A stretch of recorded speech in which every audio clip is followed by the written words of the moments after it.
सो प्यारे बच्चों, last time we did aldol condensation. Aldol condensation मैंने बताया उन एल्डिहाइड या कीटोन्स का रिएक्शन होता है जिसमें अल्फा हाइड्रोजन होते हैं, ठीक है ना। अल्फा हाइड्रोजन होगा तो बेस की प्रेजेंस में हमेशा क्या होती है, एल्डोल कंडेंसेशन। और मैंने तुम्हें यह भी क्लियर किया था कि एल्डोल कंडेंसेशन और एडिशन में फर्क क्या होता है। लोग एल्डोल एडिशन करवा के बोलते हैं कंडेंसेशन हो गई, पर कंडेंसेशन कब होती है, जब आप उसको एल्कीन तक चेंज कर देते हैं, ठीक, जब H2SO4 लगा देते हैं। फिर क्लेजन श्मिट कंडेंसेशन, इंट्रामोलिकुलर, वो सारा आपको करवा दिया मैंने, एल्डोल का पार्ट सारा करवा दिया था। अब हम आज की बात करेंगे तो आज हम ये सोचेंगे कि जिनमें तो अल्फा हाइड्रोजन था उनमें बेस ने aldol condensation they the. But मान लो अगर अल्फा हाइड्रोजन ना हो तो, अगर अल्फा हाइड्रोजन ना हो तो क्या होगा, बेस हमने लगा दिया पर अल्फा हाइड्रोजन नहीं है। तो बेटे आज हम एक और रिएक्शन पढ़ेंगे। अगर मैंने बोला एल्डोल कंडेंसेशन आपकी बुक का नंबर 1 रिएक्शन है, तो ये जो दूसरा करवा रहा हूं ये आपका नंबर 2 रिएक्शन है बुक का, ठीक। मतलब इंपॉर्टेंस के हिसाब से ये नंबर 2 रिएक्शन है। कैनी-ज़ेरो रिएक्शन, कैनी-ज़ेरोस रिएक्शन। देखो एल्डोल या कैनी-ज़ेरो में से एक आपको पेपर में आना है, कंपटीशन में भी +2 में भी। इन दोनों में से एक तो पूछना ही पूछना, चाहे एल्डोल पूछेंगे चाहे कैनी-ज़ेरो पूछेंगे, दोनों में से एक। तो एक तरह से देखा जाए दोनों इक्वली इंपॉर्टेंट मानने जाए, ठीक, क्योंकि दोनों एल्डिहाइड कीटोन के रिएक्शन बेस की प्रेजेंस में रिएक्शन है। मैंने बोला कि जहां पे अल्फा हाइड्रोजन होते हैं वहां तो बेस क्या करता है, एल्डोल कंडेंसेशन। अब मान लो मेरे पास ऐसा कुछ है फॉर्मल्डिहाइड, अब इसमें अल्फा हाइड्रोजन नहीं है दोस्तों, अल्फा हाइड्रोजन नहीं है, पर मैंने इसमें लगाया बेस, ठीक, और बेस लगा दिया कॉन्सेंट्रेटेड NaOH। बेटे देखो एक बात, जब अल्फा हाइड्रोजन नहीं होता तो हमारे को कंसंट्रेशन ज्यादा चाहिए होती है, ये बात ध्यान रखना कि अगर अल्फा हाइड्रोजन नहीं होगा तो कंसंट्रेशन ज्यादा चाहिए। आप याद करो जब अल्फा एल्डोल में हमने डाइल्यूट NaOH लिखा था, यहां डाइल्यूट नहीं, यहां कंसंट्रेशन ज्यादा चाहिए, रीजन मैं आगे बता दूंगा। दूसरी बात, बेस भी यहां स्ट्रॉन्गर चाहिए, बेस भी यहां स्ट्रॉन्गर चाहिए, ठीक। तो ये एल्कोक्साइड वगैरह की प्रेजेंस में नहीं होगा, जैसे एल्डोल एल्कोक्साइड की प्रेजेंस में हो जाता है, ये उसमें नहीं होगा। ये strong bases like NaOH, KOH, ऐसे स्ट्रॉन्ग बेसिस की प्रेजेंस में होगा, ठीक। तो क्या होगा कि इसमें कैनी-ज़ेरो रिएक्शन में भी जैसे हमने उसमें पढ़ा सेल्फ एल्डोल, वैसे यहां पे भी सेल्फ कैनी-ज़ेरो, क्रॉस्ड कैनी-ज़ेरो, इंट्रामोलिकुलर कैनी-ज़ेरो, ऐसा सब होगा, ठीक। तो इसमें सबसे पहले हम बात करेंगे सेल्फ कैनी-ज़ेरो की। सेल्फ कैनी-ज़ेरो, जिसको सिंपली कैनी-ज़ेरो रिएक्शन भी कह देते हैं। बेटा सेल्फ कैनी-ज़ेरो रिएक्शन अपने आप में एक तरह की डिस्प्रपोर्शनेशन है, अपने तरह में एक तरह की डिस्प्रपोर्शनेशन। हालांकि इसमें डिस्प्रपोर्शनेशन होती नहीं, लेकिन प्रोडक्ट ऐसा बनता है जैसे डिस्प्रपोर्शनेशन हो गई हो। Now what do you mean by disproportionation बेटा? यस करण, डिस्प्रपोर्शनेशन क्या होती है? Same substance is oxidise, same is reduced, clear. तो मतलब ये है कि अगर मैंने फॉर्मल्डिहाइड या ऐसा कोई भी एल्डिहाइड लिया जिसमें अल्फा हाइड्रोजन नहीं है, ये रिएक्शन सबसे पहले यही पूछेंगे कि आपको कैनी-ज़ेरो रिएक्शन कौन देगा? भैया जिसमें अल्फा हाइड्रोजन नहीं है वो नहीं देगा, वो देगा, ठीक।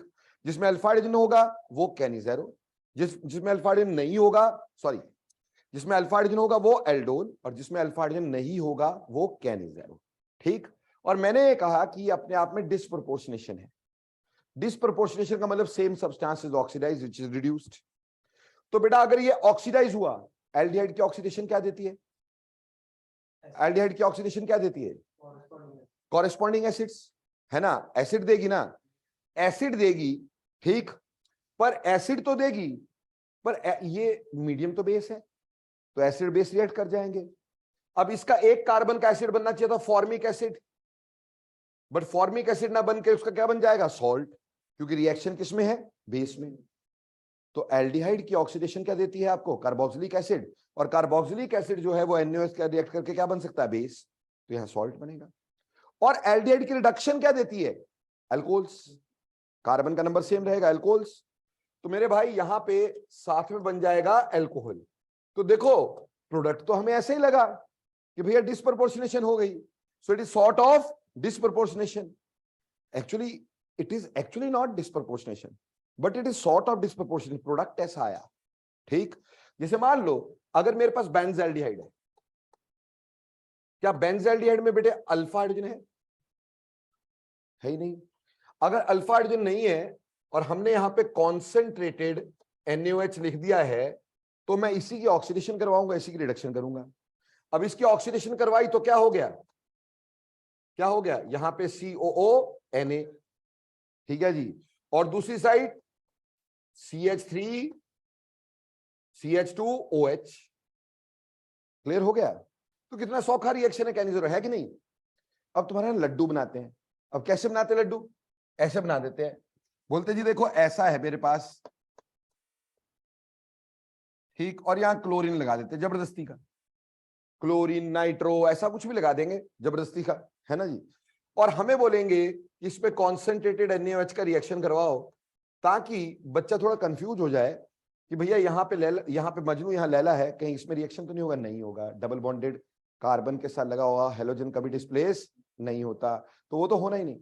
ये तो सिर्फ इसी पे रिएक्शन होना है, और इसका प्रोडक्ट वही है जो हम ऊपर पढ़े।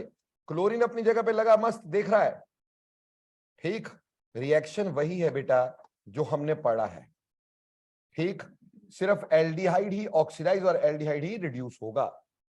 तो इसको सेल्फ कैनिज़ेरो कहते हैं। बोलो समझ में आया, कोई मुश्किल है क्या।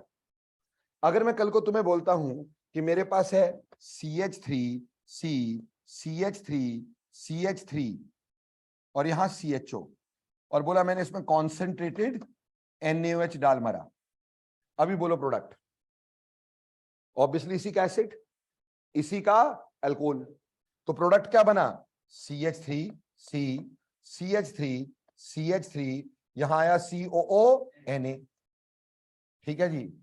और साथ ही साथ क्या आ गया हमारे पास, टर्शरी अल्कोहल, यानी CH3 और यहां CH2OH। बोलो प्यारे बच्चों, बात समझ में आ गई। लेकिन सर ने बोला डिस्प्रोपोर्शनेशन होती नहीं, प्रोडक्ट ऐसा बनता है, तो क्यों ऐसा होता है। तो let we discuss mechanism of this, it's very very important mechanism, ठीक। चलिए आगे जी, ओके जी।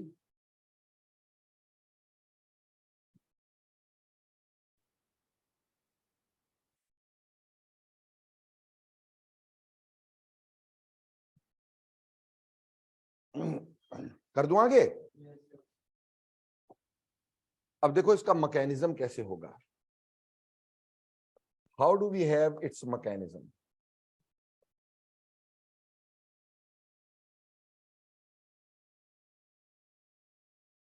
प्यारे बच्चों, हमारे पास यहां पे ये है HC डबल बॉन्ड OH, और मैंने इस पे डाल दिया base, that is OH negative.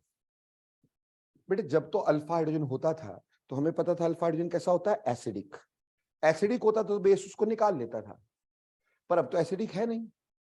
तो अब क्या होगा, ये तो पता है इस कार्बन पे कौन सा चार्ज है, और इस कार्बन पे कौन सा, इस ऑक्सीजन पे कौन सा चार्ज है, तो क्या ये OH नेगेटिव यहां अटैक करेगा कि नहीं करेगा, और क्या यहां के इलेक्ट्रॉन यहां जाएंगे कि नहीं जाएंगे। तो हमारे पास बन जाएगा H, यहां पे C, O नेगेटिव H, और यहां पे क्या आएगा OH, ठीक है बच्चों। अभी क्या होगा, हमारे पास HC डबल बॉन्ड OH है, ठीक, ये मॉलिक्यूल बहुत सारे है ना।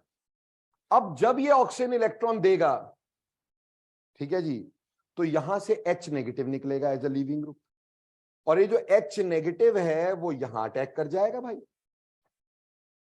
ठीक है बच्चे। इस फिनोमिना को हम बोलेंगे hydride transfer, but it is not hydride shift, minded, shift intramolecular होती है, ये एक मॉलिक्यूल से दूसरी मॉलिक्यूल तक गया है, तो इसको क्या बोलेंगे, हाइड्राइड ट्रांसफर।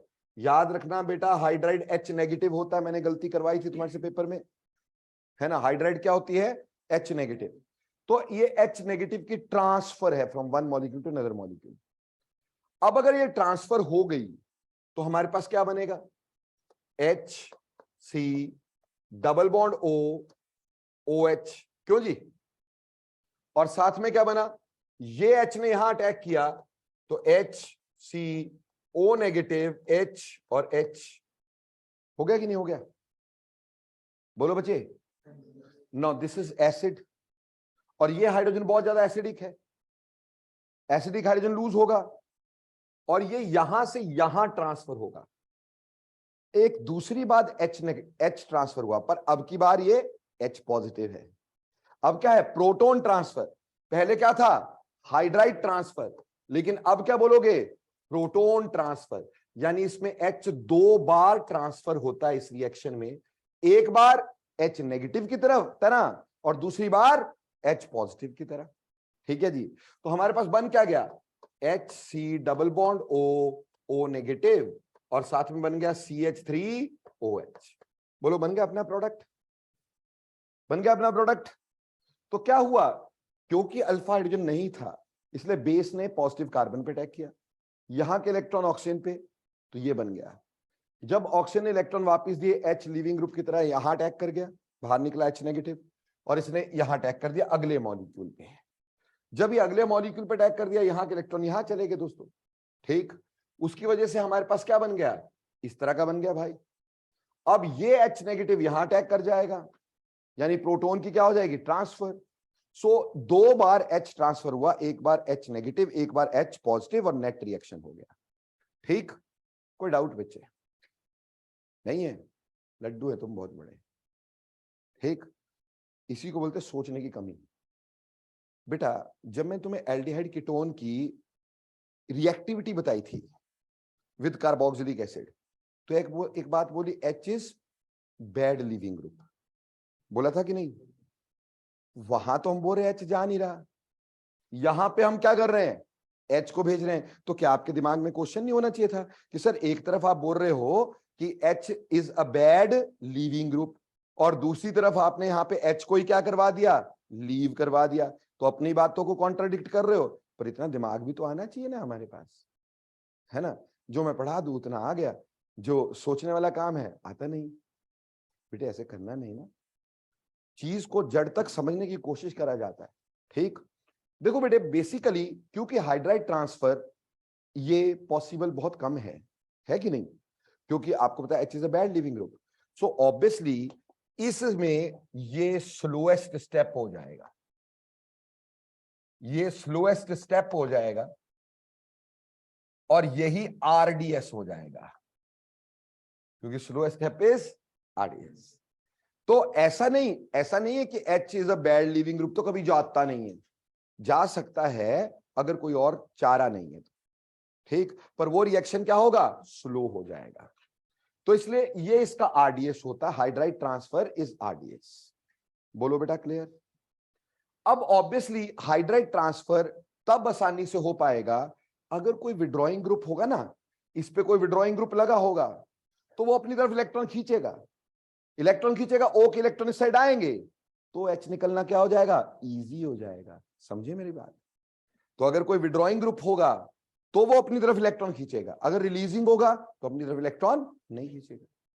तो विड्रॉइंग ग्रुप इस हाइड्राइड ट्रांसफर को थोड़ा इजी बना देते हैं, विड्रॉइंग ग्रुप इस हाइड्राइड ट्रांसफर को थोड़ा सा इजी बना देते हैं। ये बात ध्यान रखना मेरी, मैं क्वेश्चन पेपर में डालूंगा, बता नहीं रहा हूं कौन सा है। ठीक, मैं आपसे ये जरूर पूछूंगा कि इसमें कौन अच्छे से हाइड्राइड देगा। ठीक है, तो आपको सिर्फ ये बात ध्यान रखना है कि विड्रॉइंग ग्रुप अपनी तरफ इलेक्ट्रॉन खींचते हैं, जिसकी वजह से ऑक्सीजन से इलेक्ट्रॉन कार्बन की तरफ आते हैं और जिसकी वजह से H को ट्रांसफर होना पड़ता है। तो विड्रॉइंग ग्रुप एक्चुअली इंक्रीजेस। हालांकि कई लोग ऐसे पढ़ा देंगे तुम्हें कि विड्रॉइंग ग्रुप डिक्रीज करेगा। कई लोग पता कैसे पढ़ाएंगे? बोलेंगे यहां पे जितने रिलीजिंग ग्रुप होंगे वो उतनी इलेक्ट्रॉन यहां देंगे, H नेगेटिव को ट्रांसफर उतना आसान हो जाएगा। अरे भैया रिलीजिंग ग्रुप होंगे तो यहां से इलेक्ट्रॉन आएंगे क्यों? समझे मेरी बात?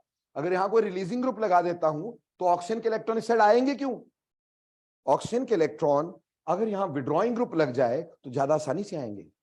जब ज्यादा आसानी से आएंगे, डबल बॉन्ड बनेगा, फिर H का ट्रांसफर उतना इजी हो जाएगा। याद रखना हाइड्राइड ट्रांसफर के लिए क्या देखोगे? Withdrawing group. क्लियर? और इस तरह से हमारे पास ये रिएक्शन होता है। ये कैनिज़ारो रिएक्शन हो गया। उम्मीद करता हूं बात समझ में आ गई। आ गई? अब अगर मैं बोलूं तुम्हारे को स्पीड बता दो जी कैनिज़ारो रिएक्शन की, ठीक है, RDS तो यही है, तो हम हाइड्राइड ट्रांसफर तो देखेंगे, विड्रॉइंग ग्रुप तो देखेंगे। ठीक, बट दूसरी बात, जितना यहां पे बड़ा हो जाएगी ग्रुप, है ना, जितने बड़े हो जाएंगे स्टीरिक हिंड्रेंस ज्यादा हो जाएगी, OH का अटैक मुश्किल हो जाएगा। After all it is nucleophilic attack, तो न्यूक्लियोफाइल अटैक तभी कर पाएगा ना कार्बन पे पॉजिटिव चार्ज ज्यादा हो। तो इनिशियली कार्बन पे पॉजिटिव चार्ज क्या चाहिए, ज्यादा, तो विड्रॉइंग ग्रुप होंगे तो कार्बन का पॉजिटिव चार्ज भी बढ़ेगा कि नहीं, हाइड्राइड ट्रांसफर भी आसान होगा कि नहीं, तो विड्रॉइंग ग्रुप जो होंगे वो कैनिज़ेरो को बढ़ाएंगे। दूसरी बात, जितना बड़ा हो जाएगा उतना रिएक्शन स्लो डाउन, क्योंकि इससे स्टीरिक हिंड्रेंस बढ़ जाएगी। तो क्या ऑर्डर लगा सको कैनिज़ेरो का? हाँ जी। अब बेटा जी ये तो हो गया कैनिज़ेरो। अब यहीं पर हम एक और डिस्कशन यहां पे कर लेते हैं। बेटा एक मॉलिक्यूल, हमने आपको क्वेश्चन बोला कि which of the following can give Cannizaro's reaction? Which of the following can give Cannizaro's reaction? Question दिया कि कौन सी चीज है जो कैनिज़ेरो रिएक्शन देती है, which of the following can give कैनिज़ेरो reaction. ठीक है जी। और बेटा जी इसमें ए दे दिया मैंने कहा जी यहां पे है benzene ring, C double bond O CH3। ठीक है जी। बी दे दिया मैंने यहां पर CH3 C double bond O CH3। ठीक। सी दे दिया बच्चों CH3 CHO। डी दे दिया बच्चों HCHO। ई दे दिया बच्चों CH3C CH3H C double bond OH। ठीक है जी। अब इसमें कौन हमें कैनिज़ेरो देगा? कैसे देखते हैं हम लोग? अल्फा हाइड्रोजन नहीं होना चाहिए। क्या यहां पे अल्फा हाइड्रोजन है? क्या ये अल्फा हाइड्रोजन है? क्या यहां पे भी अल्फा हाइड्रोजन है? क्या यहां पे भी अल्फा हाइड्रोजन है? ये तीनों नहीं देंगे। ये पक्का देगा? क्या यहां अल्फा हाइड्रोजन है? ये है ना? ये नहीं देगा। पर मैं एक बात बताऊं, अगर कहीं ये मॉलिक्यूल नहीं होता ना तो आंसर ये होता। ठीक, क्यों? रीजन बताता हूं। बेटा इस मॉलिक्यूल में अल्फा हाइड्रोजन है, yet can give Cannizzaro reaction, yet can give Cannizzaro reaction। ये स्पेशल मॉलिक्यूल है एक ही, नाम पढ़ो इसका क्या होगा? नाम होगा 2-मिथाइल प्रोपानल। क्या होगा? 2-मिथाइल प्रोपानल। इसमें एक अल्फा हाइड्रोजन है, येट ये कैनिज़ेरो दे सकता है। क्यों दे सकता है? देखो बेटे अल्फा हाइड्रोजन का एसिडिक नेचर होता है, इस वजह से एल्डोल होती थी, है ना।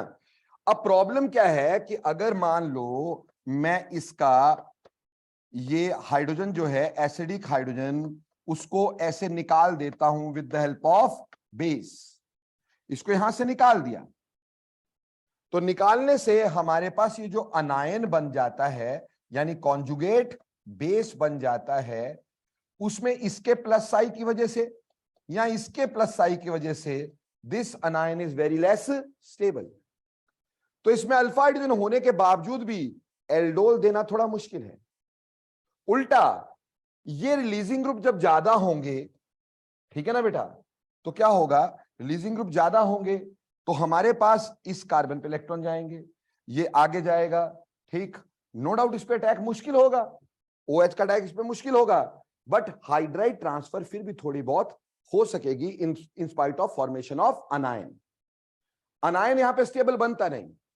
देखो याद रखना, ऐसा मैं कहीं नहीं बोल रहा हूं कि एल्डोल नहीं देता है, ठीक देता है, पर अगर मान लो आपके पास, आपको पूछा which of the following can not give aldol condensation, और आपके सारे ऐसे हैं जिसमें अल्फा हाइड्रोजन है, तो बेटा ये अल्फा हाइड्रोजन होने के बावजूद भी हम एल्डोल के लिए प्रेफर नहीं करते। ये मतलब reaching to the psychology of paper setter वाली बात हो गई कि अगर मान लो मेरे पास ये ऑप्शन दिया था तब तो मैं यही टिक करता, मान लो मैंने ये ऑप्शन ही काट दिया। अब सारी ऐसी चीजें जिसमें अल्फा हाइड्रोजन है तो ऐसे केस में ये है जो थोड़ा बहुत कैनिज़ेरो दे सकता है, बाकी तो कोई कैनिज़ेरो दे ही नहीं सकते। क्यों?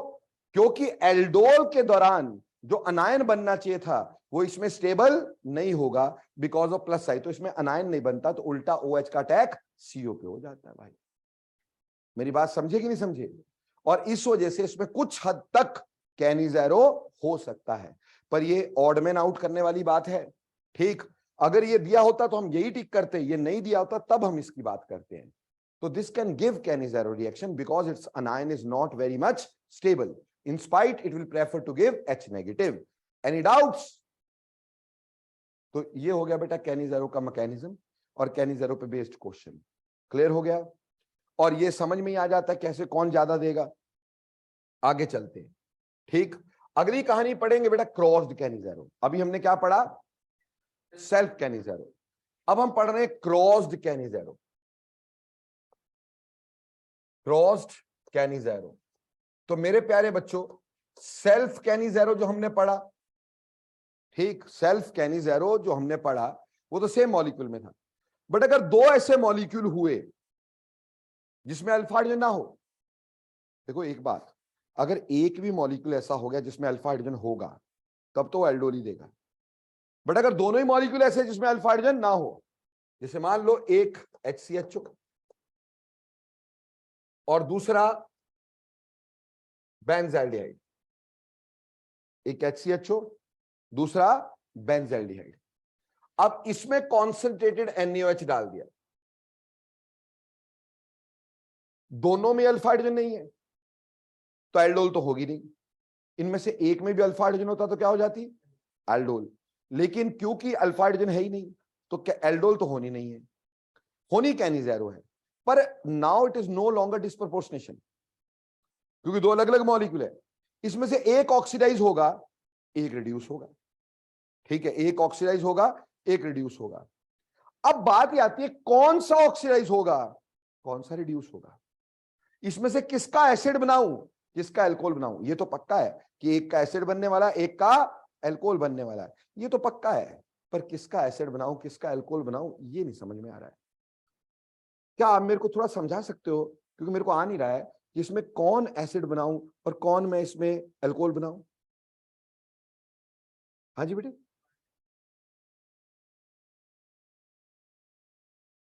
कोई बताओगे बेटा, इसमें से किस पार्ट को मैं एल्डिहाइड में चेंज करूं, किसको मैं किस पार्ट को मैं एसिड में बनाऊं और किस पार्ट को मैं अल्कोहल में बनाऊं।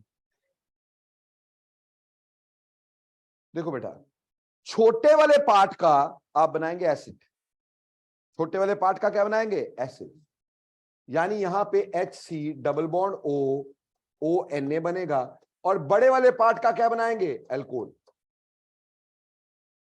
क्रॉस्ड Cannizzaro में अब ये डिस्प्रोपोर्शनेशन तो है नहीं, क्रॉस्ड Cannizzaro में मॉलिक्यूल ऑक्सीडाइज कौन सा होगा जो छोटा होगा, और रिड्यूस कौन सा होगा जो बड़ा होगा, यानी एसिड किसका बनेगा छोटे का, और बड़े का क्या बनेगा अल्कोहल बनेगा। Reason, back to the mechanism बेटे, OH का अटैक होना मैंने अभी समझाया, तो वहां होगा जहां स्टीरिक हिंड्रेंस कम होगी, तो स्टीरिक हिंड्रेंस कम कहां होगी छोटे पे, और आप देख रहे हो जिस पे OH का अटैक होता क्या वही एसिड बनता है कि नहीं, जिस पे OH का अटैक हुआ क्या वही एसिड बनता है कि नहीं, तो OH का अटैक जिस पे होगा वो एसिड बनाएगा, और OH का अटैक कहां होगा जहां बेटे स्टीरिक हिंड्रेंस कम होगी, स्टीरिक हिंड्रेंस कम कहां होगी जो छोटा होगा, इसलिए छोटे वाले का आप क्या बनाओगे बेटे जी एसिड, और बड़े वाले का क्या बनाओगे एल्कोहल। बट बेटा एक बात ना कान खोल के बार बार बोल रहा हूं, इनमें से कोई एक भी ऐसा आ गया जिसमें अल्फा हाइड्रोजन हो तो Cannizzaro मत करना, तो क्या करना एल्डोल। Cannizzaro क्रॉस्ड सिर्फ और सिर्फ और सिर्फ और सिर्फ और सिर्फ तब होगी अगर हमारे पास क्या होगा दोनों में अल्फा हाइड्रोजन ना हो तो। ठीक, ये पहली बात है हमारे पास। बोलो क्रॉस्ड Cannizzaro समझ में आता है, और किसका क्या बनना है समझ में आता है, क्यों बनना है, कर सकोगे इस क्वेश्चन को, कोई दिक्कत नहीं है ना। अब आ जाओ इंट्रा मॉलिकुलर Cannizzaro,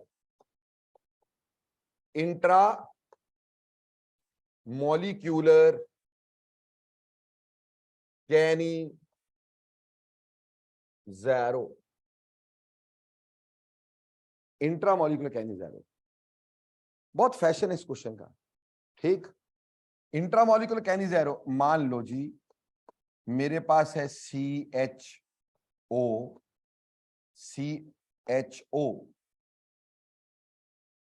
ठीक है जी, क्लियर। अब बेटा जी इस केस में मैंने यहां पे NaOH डाल दिया और वो भी कंसंट्रेटेड डाल दिया।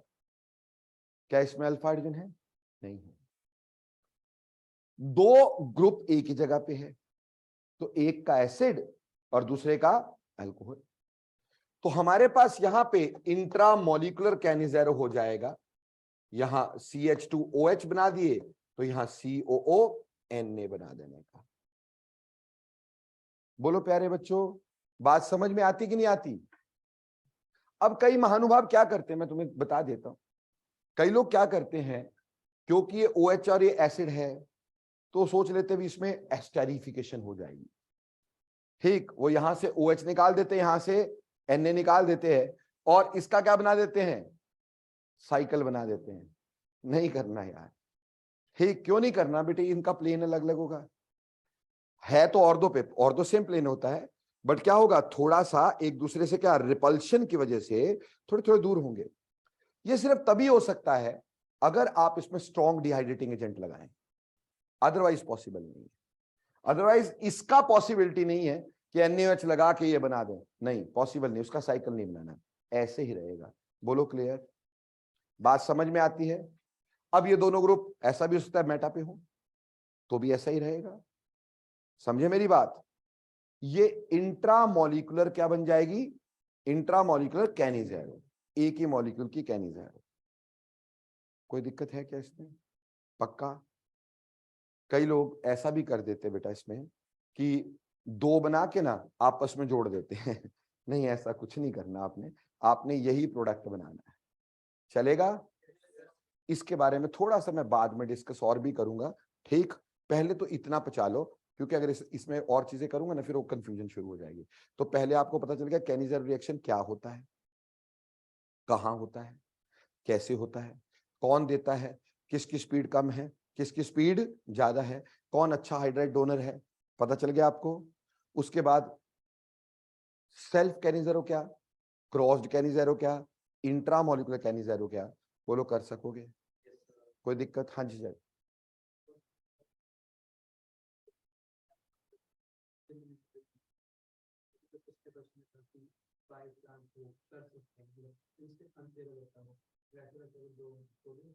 हाँ जी, ठीक। चलिए, तो कैनिज़ेरो आपको समझ में आ गया।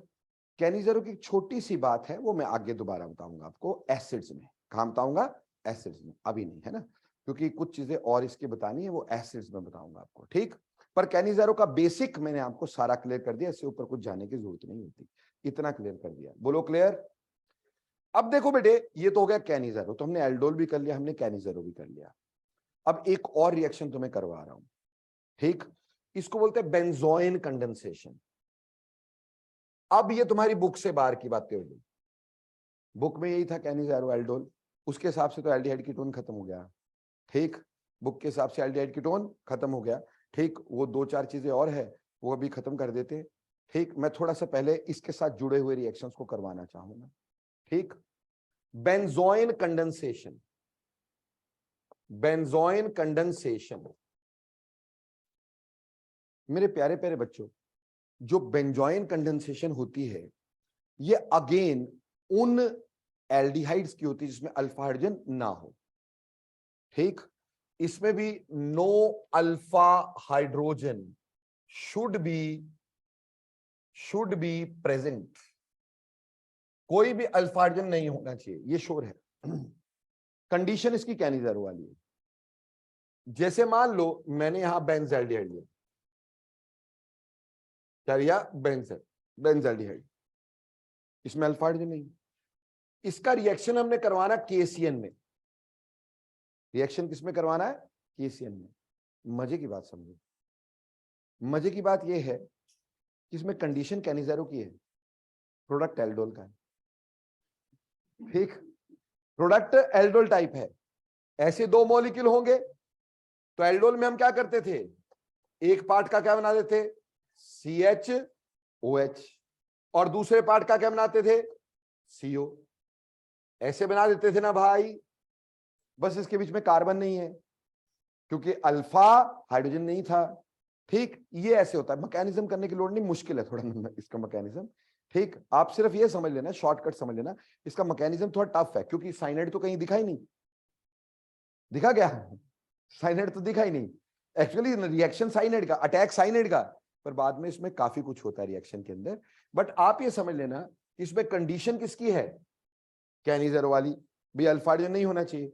प्रोडक्ट देख रहे हो OH और CO, aldol type product, product aldol type, लेकिन कंडीशन कैसी, कैनिजर। इस प्रोडक्ट का नाम बेंजोइन होता है, इस प्रोडक्ट का नाम बेंजोइन होता है, इसलिए इसको बेंजोइन कंडेंसेशन कहा जाता है। Therefore it is called as benzoin condensation. आपको क्या क्वेश्चन आना है, दो, आपको मैकेनिज्म में इसके जाने की जरूरत ही नहीं है, अपना टाइम मत वेस्ट करना, बेकार का है ना। इसमें दो ही चीजें पूछी जाएंगी। नंबर 1 पूछी जाएगी कि benzaldehyde reactive with KCN, product बताओ, product is benzoin, product is benzoin. ठीक, दूसरा आपको यह पूछा जाएगा इसमें कौन बेंजोइन कंडेंसेशन देगा, भैया कैनिजर वाली कंडीशन है, नो अल्फा हाइड्रोजन, बस इसका रिएजेंट अलग है, इसमें हम KCN डालते हैं तो ये बेंजोइन होगा। इससे ज्यादा आपको टेंशन लेने की जरूरत नहीं है इसमें। बोलो क्लियर। ऐसे ही क्योंकि हम कंडेंसेशंस कर रहे हैं, है ना, तो एक और आती है परकिंस कंडेंसेशन। परकिंस कंडेंसेशन, ये सब तुम्हारे बुक से बाहर की बात है दोस्तों।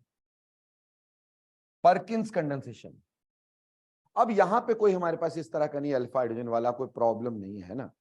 यहां पे मान लो हमारे पास बेंजाल्डिहाइड मैंने ले लिया, यहां नहीं हमें अल्फा हाइड्रोजन की कोई टेंशन है, हो ना हो हमारी बला से, उससे फर्क नहीं पड़ता है। पर इसका रिएक्शन है विद एसिटिक एनहाइड्राइड, किसके साथ, एसिटिक एनहाइड्राइड। एसिटिक एनहाइड्राइड क्या होता है, CH3 C double bond O C double bond O CH3, यही होता है बेटा। एसिटिक एनहाइड्राइड का रिएक्शन करवाएंगे in the presence of sodium acetate, in the presence of sodium acetate. Perkins condensation में एसिटिक एनहाइड्राइड का reaction on benzaldehyde in the presence of sodium acetate. Simple, यहां से निकालना वाटर, वाटर निकालोगे, पहले step पे बना देना, देखो यहां पे CH double bond CH C double bond O C double bond O CH3। बोलो क्लियर है ये, बोलो क्लियर है ये, वाटर ही निकाला, डबल बॉन्ड बनाया। अब फर्दर हम करवाएंगे इसकी हाइड्रोलिसिस। क्या करवाएंगे, हाइड्रोलिसिस। बेटे आपको याद होगा कार्बोक्सिलिक एसिड डेरिवेटिव में मैंने बोला था ये लीविंग ग्रुप होता है ना, तो यहां H लगेगा, यहां पे क्या लगेगा OH। OH तो पॉजिटिव कार्बन पे अटैक करेगा ना दोस्तों, पॉजिटिव कार्बन यही है और ये गुड लिविंग ग्रुप। तो हमारे पास क्या बना, हमारे पास बन गया बेंजीन के साथ CH double bond CH COOH और साथ में एसिटिक एसिड। ठीक है बच्चे, इसको बोलते हैं सिनामिक एसिड। क्या बोलते हैं, सिनामिक एसिड।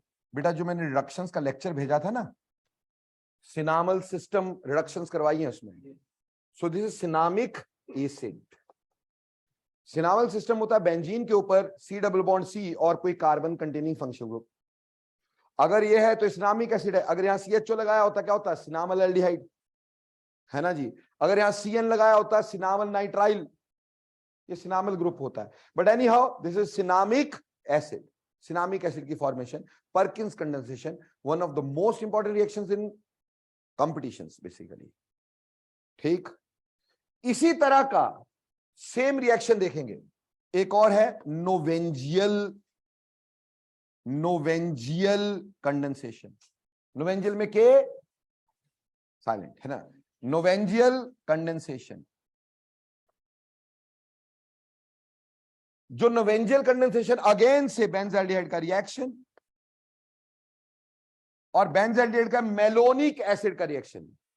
सर अब ये क्या मेलोनिक एसिड, मेलोनिक एसिड एक ही कार्बन पे 2 COOH लगते हैं, इसको प्यार से बोल देते हैं मैलोनिक एसिड। मैलोनिक एसिड, बोलो जी क्लियर है? करना क्या है जो करते आए आज तक, वाटर निकालने का। वाटर निकालने का प्रोडक्ट क्या बनाने का, CH double bond C, COOH, COOH। ठीक है जी।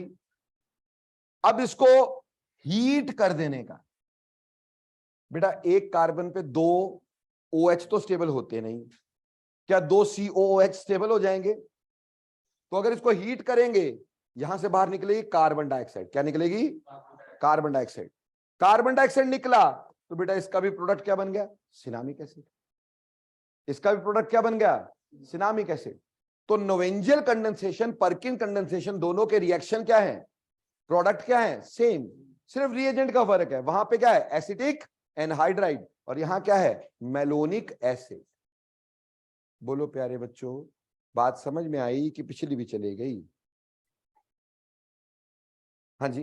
देखो बेटा, मेलोनिक एसिड जो होता है, हमारे पास क्या होता है, अगर इसको आईयूपैक नॉमेनक्लेचर में बोले तो 1 2 3, ठीक, हम क्या बोलेंगे? Prop 1,3 dioic acid. Prop 1,3 dioic acid, जिसको मेलोनिक एसिड बोलते हैं। बेटे इसके हाइड्रोजन काफी ज्यादा एसिडिक रहेंगे, पर यहां वाले ज्यादा एसिडिक होते हैं। तो बेसिकली क्या होता है, ये कार्बन के थ्रू यहां अटैक करता है बेटे, और वाटर निकल जाता है। कंडेंसेशन होगी तो वाटर निकलेगा। तो वाटर निकला, यहां डबल बॉन्ड लग गया। अब यहां पे एक ही कार्बन पे 2 COH थे, स्टेबल तो थे नहीं, हीट थोड़ा सा करना था, कार्बन डाइऑक्साइड निकल जाएगा। कार्बन डाइऑक्साइड निकला, H यहां रह गया बेटा, क्या बन गया? Benzene ring, CH, C double bond CH, COH, cinnamic acid की फॉर्मेशन। बोलो बेटा क्लियर? अच्छे समझ में आई? अब बेटा मैंने 3 रिएक्शन तुम्हें देना चाहता हूं, ठीक? आपको खुद ढूंढ के इसको करना है। ये पेपर में ना 10,000 साल में एक आधी बार आता है।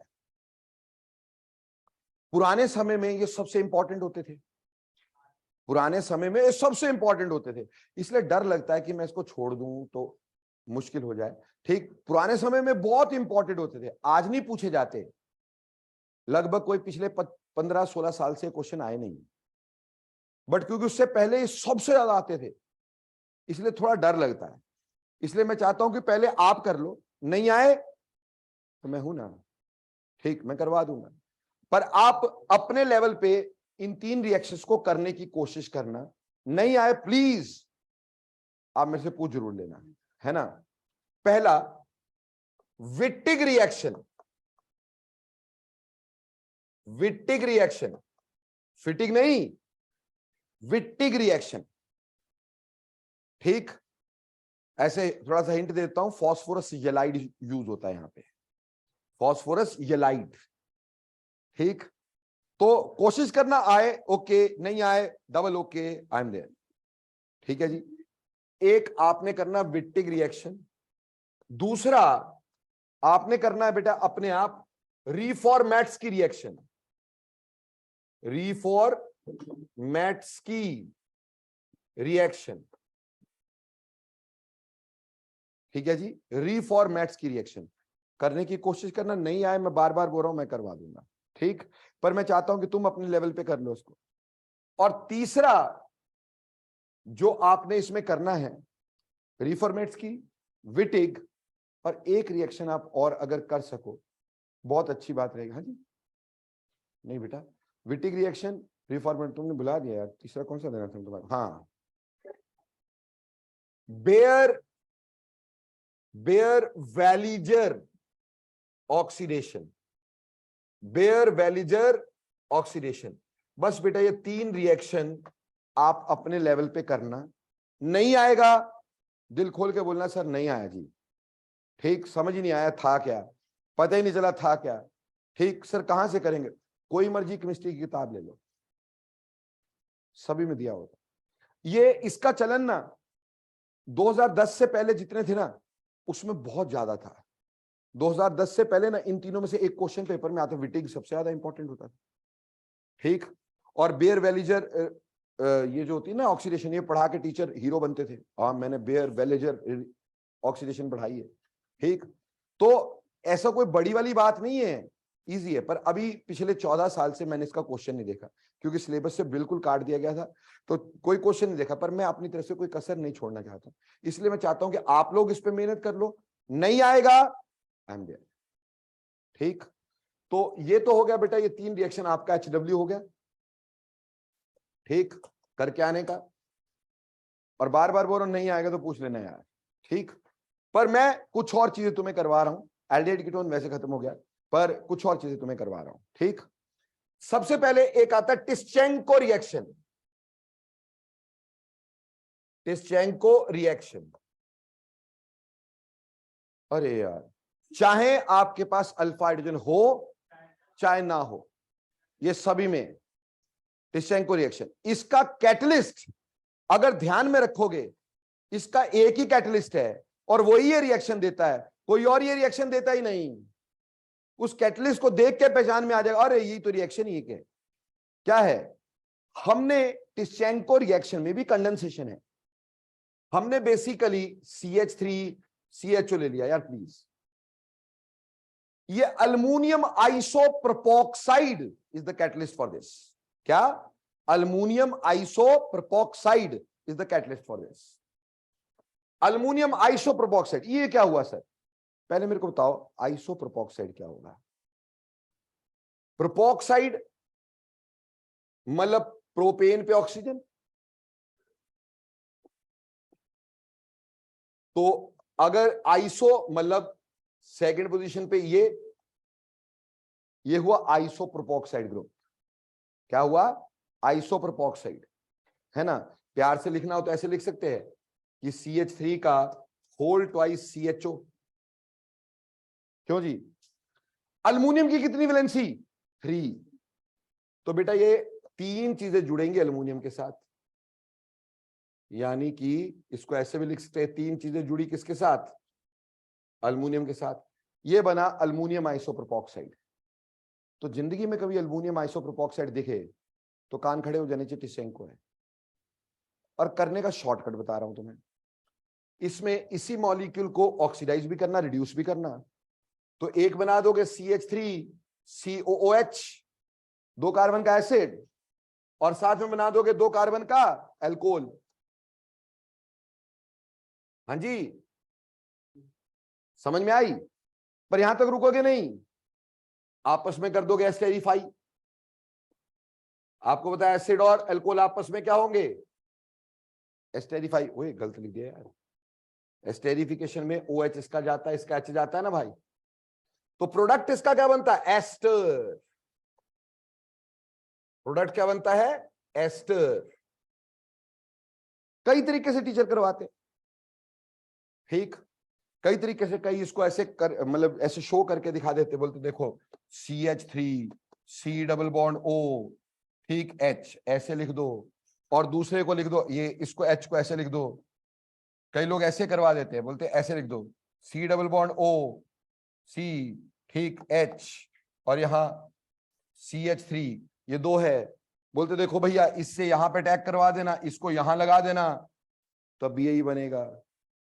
मैंने उससे आसान नहीं बताया कि पहले आप इसको क्या एसिड और अल्कोहल में चेंज कर देना। एसिड अल्कोहल आपस में क्या होते हैं? एस्टेरिफाई। एस्टेरिफाई करके क्या बना देना? एस्टर। जितने कार्बन लोगे उस हिसाब से चलेगा ना। अगर मैंने बोला यहाँ पे कोई अल्फा हाइड्रोजन वाली रिस्ट्रिक्शन नहीं है, सिर्फ इसका कैटलिस्ट ध्यान में होना चाहिए, that is aluminium isopropoxide. Aluminium isopropoxide, this is a specific catalyst used over here. बेटे जी बोलो, क्लियर हो गया? हाँ जी, any doubts about this? This Tishchenko reaction, ये टिस्चेंको रिएक्शन होता है, ठीक है जी। इसी तरह से बेटा एक बहुत important MPV reduction, MPV reduction, MPV reduction, ठीक बेटे। MPV रिडक्शन होती है मीरविन पॉन्डोर्फ वर्ले रिडक्शन। छोटा सा मीरविन पॉन्डोर्फ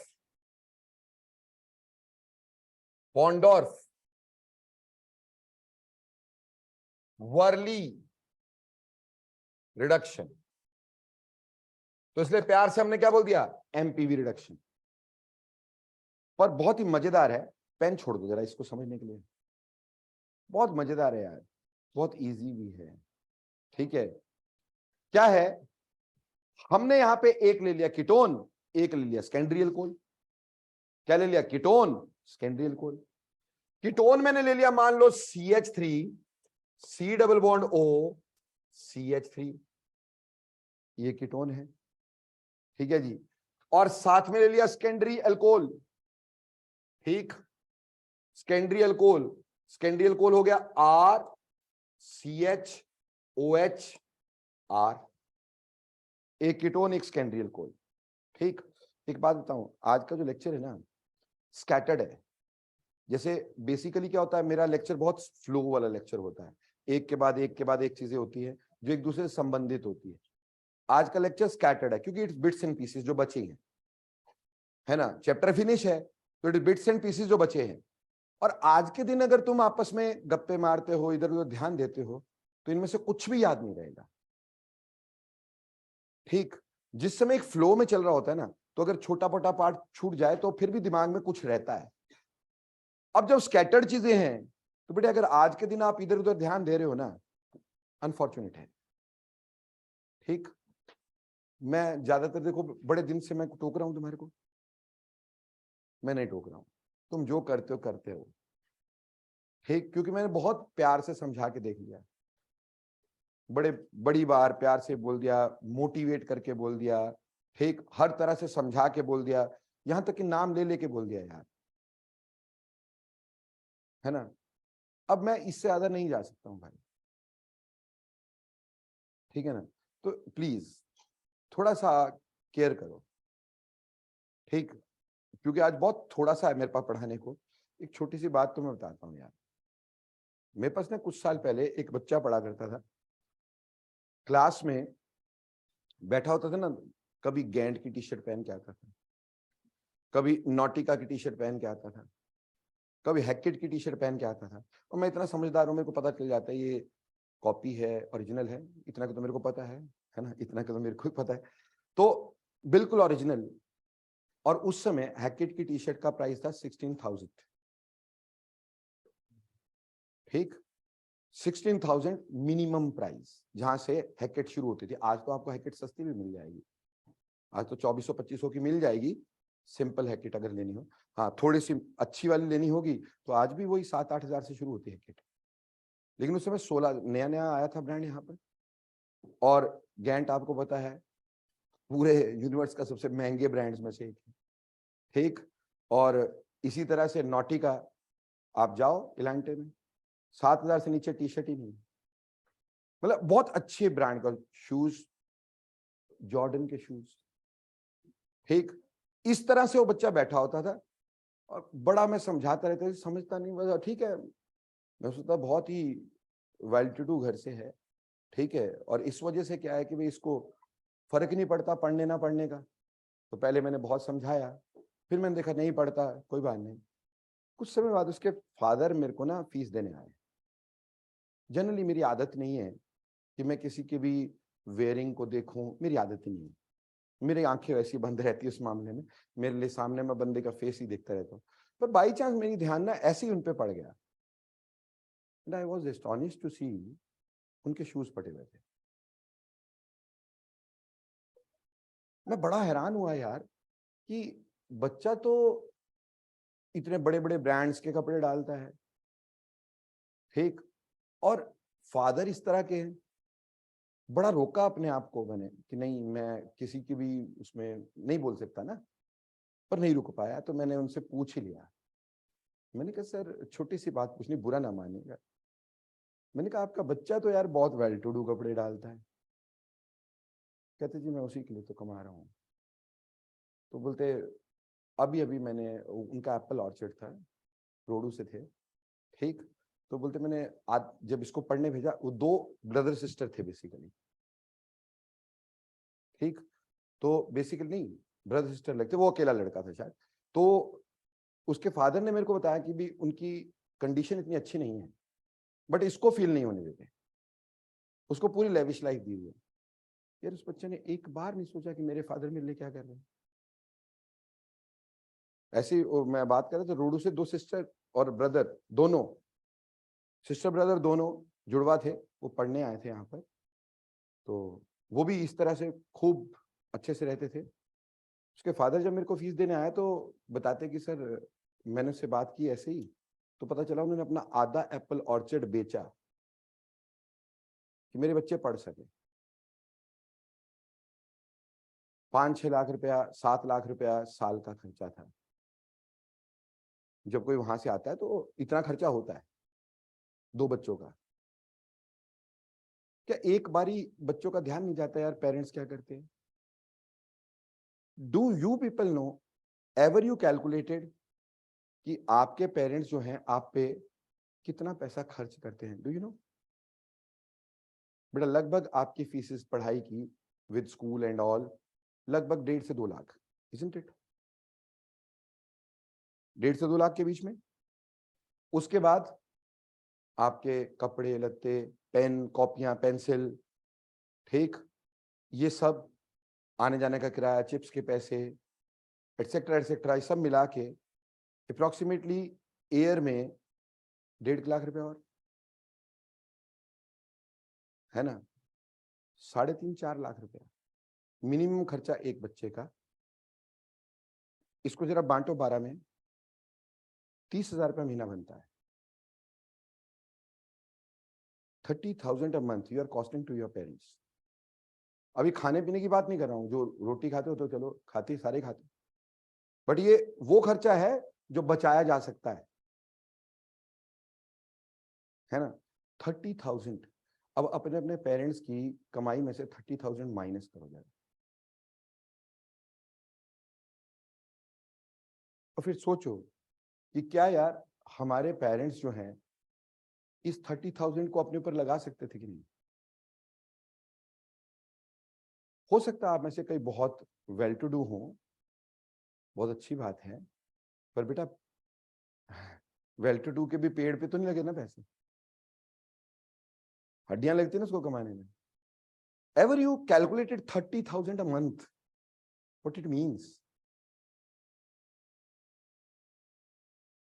और ये मैं सरप्लस खर्चे बता रहा हूं, बाकी नहीं, बाकी तो बहुत खर्चे हैं, पर चलो वो तो अपने बच्चों के लिए सभी करते हैं, पर ये जो तुम्हारे लिए एक्स्ट्रा हो रहा है, अगर तुमने आर्ट्स लिया होता या कोई और सब्जेक्ट लिया होता तो ये खर्चे बच जाते आपके, 3-3.5 लाख रुपए आपका बच जाता। अब आप सोचो 30,000 मंथ आप क्या कर रहे हो उसका? और जब आप कुछ बन जाओगे, क्या 30,000 मंथ अपने पेरेंट्स को पे करोगे? मैं आज कोरे कागज पर लिख के देखता हूं ना, कभी नहीं। क्योंकि देखो ये हमारी ह्यूमन रेस का एक सिंपल सा ट्रूथ है, लड़कियां अपने घर चल जाएंगी, है ना? है कि नहीं? वो तो अपने पेरेंट्स को कभी पे कर ही नहीं सकती बेचारी, मन भी करे तब भी नहीं करती, कर ही नहीं सकती, उनको अपना घर देखना है। और लड़के आजकल के हिसाब से जो मैं देखता हूं, उनके खर्चे इतने होते हैं क्योंकि you are brought up like that ना। आपके ब्रांडेड कपड़े, ब्रांडेड घड़ियां, ब्रांडेड वो एयरबड्स एंड ऑल, है ना बेटा? वो खर्चे तो रहेंगे। फिर आप अपने बच्चों को भी वैसे लेविशली पालने की कोशिश करोगे, तो क्या अपने पेरेंट्स को 30,000 मंथ दोगे? आंसर नहीं जाता। और अगर नहीं दोगे, क्या आपको हक है उसको खराब करने का?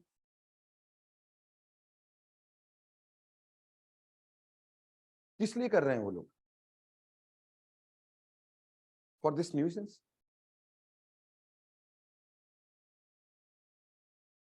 साथियों भी आपको नहीं बोल रहा हूं मैं, आप बोलेंगे पहले दिन आया सर ने फिर झड़ाई कर दी, नहीं आपको नहीं बोल रहा हूं मैं, ठीक, पर वैसे बता रहा हूं मैं आपको, आप सभी के लिए कॉमन बात, please ever feel the pain of your parents without saying. मतलब आपके पेरेंट्स थोड़ी बोलेंगे मेरे को ये दुख दर्द है, वो कभी भी तुम्हें नहीं बताना चाहेंगे यार कि किस तरह से कर रहे हैं वो। आप तो फोन कर देते हो वो फीस मंगवाई है जी, फला डे फीस डे है जी, वो पेरेंट थोड़ी बोलेगा कि यार मैं कैसे पकड़ के लेके आया हूँ, किससे पकड़ के ले आया हूँ, उसको फीस देनी है और तुम्हें रियलाइज नहीं करवाना, वो कहीं से भी लेके आए और देता है। And what you people are doing,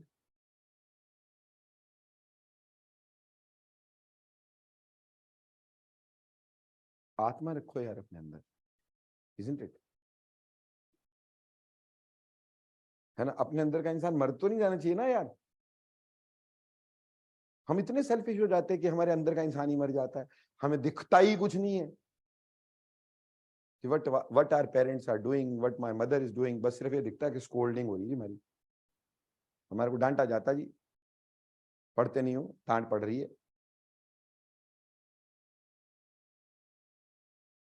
और फिर भी आप में से कई ऐसे बच्चे होते हैं जिनके पेरेंट्स, यार मैं हैट्स ऑफ कहता हूँ उनको, बोलते ही कुछ नहीं बच्चों को। होंगे ना आपके कईयों के पेरेंट्स, कुछ नहीं बोला होगा आज तक, आप जो मर्जी कर रहे हो, थोड़ा सा प्यार से बेटा पढ़ ले, थोड़ा सा नंबर थोड़े कम आ रहे हैं, कई ऐसे भी होंगे। और कई तो ऐसे भी होंगे बेचारे ने कुछ बोला ही नहीं, कोई बात नहीं बेटा,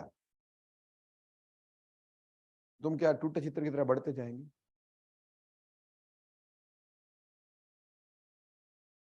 क्या मेरे को ये चीजें रियलाइज करवानी चाहिए तेरे को, तुम लोग को? क्या आपका कॉन्शियस खुद मर गया जो इस चीज को रियलाइज कभी करते नहीं हो? इसलिए बोल रहा हूं, मैं बड़ी देर से, आधा घंटा पौना घंटा कितने टाइम से पढ़ा रहा हूं, लगभग 1 आवर होने लगा ना, मैं टॉलरेट किए जा रहा हूं। चलो यार मेरे को अपना काम करना, क्योंकि मैं बहुत बार मत्था पच्ची की है इस बात पे, पर क्या कि मैं उस ढर्रे का बना नहीं यार, प्रॉब्लम सारी है। I have gratitude, gratitude for your parents, क्योंकि तुम्हारी वजह से मेरे बच्चे पलते हैं, सिंपल सी बात है। तो मैं जिसका नमक खाऊं उससे गद्दारी करूं, मेरे से होता नहीं है, इसलिए ना चाहते हुए मेरे को बोलना पड़ता है। प्लीज इस बात को ना दिमाग में डाल लो यार, ठीक, कि 30,000 per month mean something.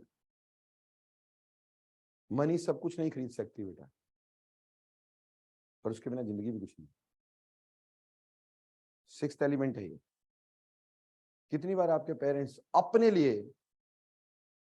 30,000 month खर्च किए होंगे, कितनी बार?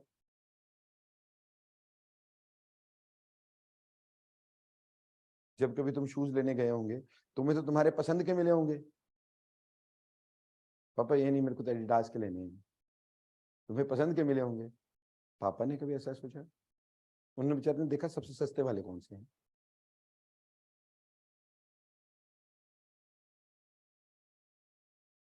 है ना। मम्मा ने क्या सोचा, अपने लिए यार ये कम कर देती हूँ, बच्चे के लिए ले देती। बीइंग अ पेरेंट में ये सब चीजें झेलता हूँ, मुझे मालूम है। मैं अपने बच्चों को थोड़ी बोलता हूँ जाके यार मैं तुम्हारे लिए ये कर रहा हूँ, मैं वो कर रहा हूँ, नहीं, never at all, like me all parents. ये बात कभी तुम्हारे पेरेंट्स ने बोली तुम्हें कि तुम्हारे ऊपर 30,000 रुपये महीना खर्च हो रहा है? बोली कभी? मैं तुम्हें रियलाइज करवा रहा हूँ बेटा, अगर समझ लोगे, अभी तो 6 महीने हैं, 6 months is a plentiful of time, you can do wonders, channelize your strength। बूंदे तो नहीं हो ना यार, भगवान ने पूरे हाथ पैर सलामत दिया ना दोस्त, दिमाग पूरा सलामत है ना, स्पेशल चाइल्ड तो नहीं हो, तो पूरी एनर्जी लगा दो, है ना। रीपे वो नहीं कर सकते हो, ये पता है, तुम चाहे जो मर्जी बोलो, और मैं तो अपने पापा को ही दूंगा, यार लिख के दे सकता हूं मैं in writing, I am 47 now with an experience of 74 years, ठीक, कोई नहीं दूंगी तुम में से, चाहे लड़के हो चाहे लड़की, जितना मर्जी बोल दो, मैं तो सर मेरे पापा ही मेरे मामा ही मेरे लिए सब कुछ है। ये सिर्फ तभी तक है जब तक शादी नहीं होती ना, जब अपनी फैमिली बन जाती है, मैं ये नहीं बोल रहा हूँ कि शादी के बाद लोग बदल जाते, अपनी फैमिली की केयर टेकिंग आपको भी करनी पड़ेगी ना यार, तो आप मजबूर हो जाते हैं। उसमें आपके मन में गलती नहीं आती, ये नहीं कि आप मन से नहीं करोगे, पर आप कर नहीं पाओगे यार, बात ये है। तो एक ही चीज वो तुम्हारे से मांग रहे हैं, वो भी तुम्हारा करियर, कि तुम अपना करियर बना लो, वो भी नहीं दोगे क्या? चलिए, सो कमिंग बैक टू, थोड़ा इमोशनल हो गया, ठीक, पानी वानी पी लेते हैं।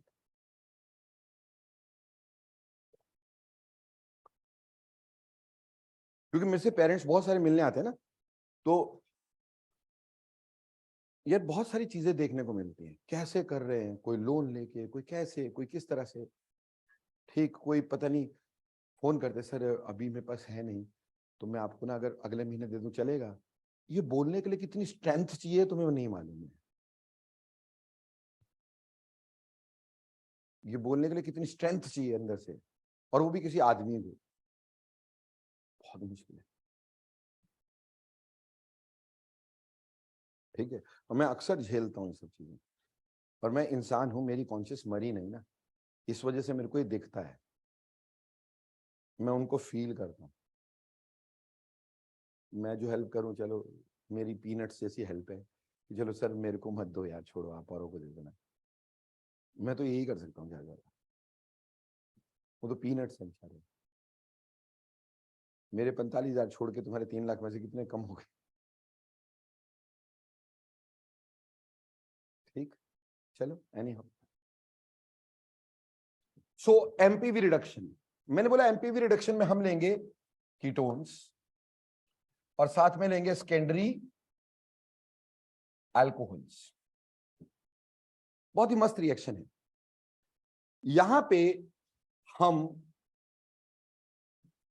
टर्ट ब्यूटॉक्साइड का यूज करते हैं, ठीक, अल्मोनियम टर्ट ब्यूटॉक्साइड, कोई aluminium tert butoxide. Tert butoxide क्या होगा भाई? टर्शरी ब्यूटाइल ग्रुप ऑक्साइड, ये tert butoxide, aluminium tert butoxide, ठीक है जी, ये इसका कैटलिस्ट रहता है। इसमें आइसोप्रोपोक्साइड यूज हो सकता है, लेकिन जनरली हम टर्ट ब्यूटॉक्साइड यूज करते हैं। मस्त, इधर ध्यान देना, बस क्या करना है, कीटोन को एल्कोहल में चेंज कर देना है, एल्कोहल को कीटोन में चेंज कर देना है। यानी बना क्या, बना क्या हमारे पास, बना CH3 CHOH CH3, ठीक, और साथ में क्या बन गया, RC डबल बॉन्ड OR, यानी जो कीटोन था वो एल्कोहल में चेंज हो गया, जो एल्कोहल था वो कीटोन में चेंज हो गया। अब मजे की बात यह है कि अगर मैं बोलता हूं कीटोन की क्या हो गई यहां पर, रिडक्शन, कीटोन की क्या हो गई, रिडक्शन, पर एल्कोहल की क्या हो गई यहां पर, ऑक्सीडेशन, है ना जी। तो इस रिएक्शन को क्या बोले अपन, रिडक्शन बोले कि ऑक्सीडेशन बोले।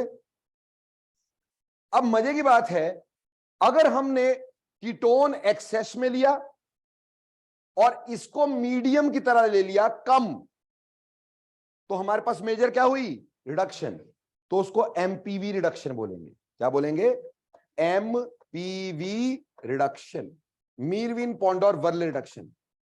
और अगर आपने कीटोन कम ले लिया एज अ सॉल्वेंट और एल्कोहल ज्यादा ले लिया एज अ रिएजेंट, तो बेटा इसमें ऑक्सीडेशन हो गई, इसको बोलते हैं Oppenauer oxidation.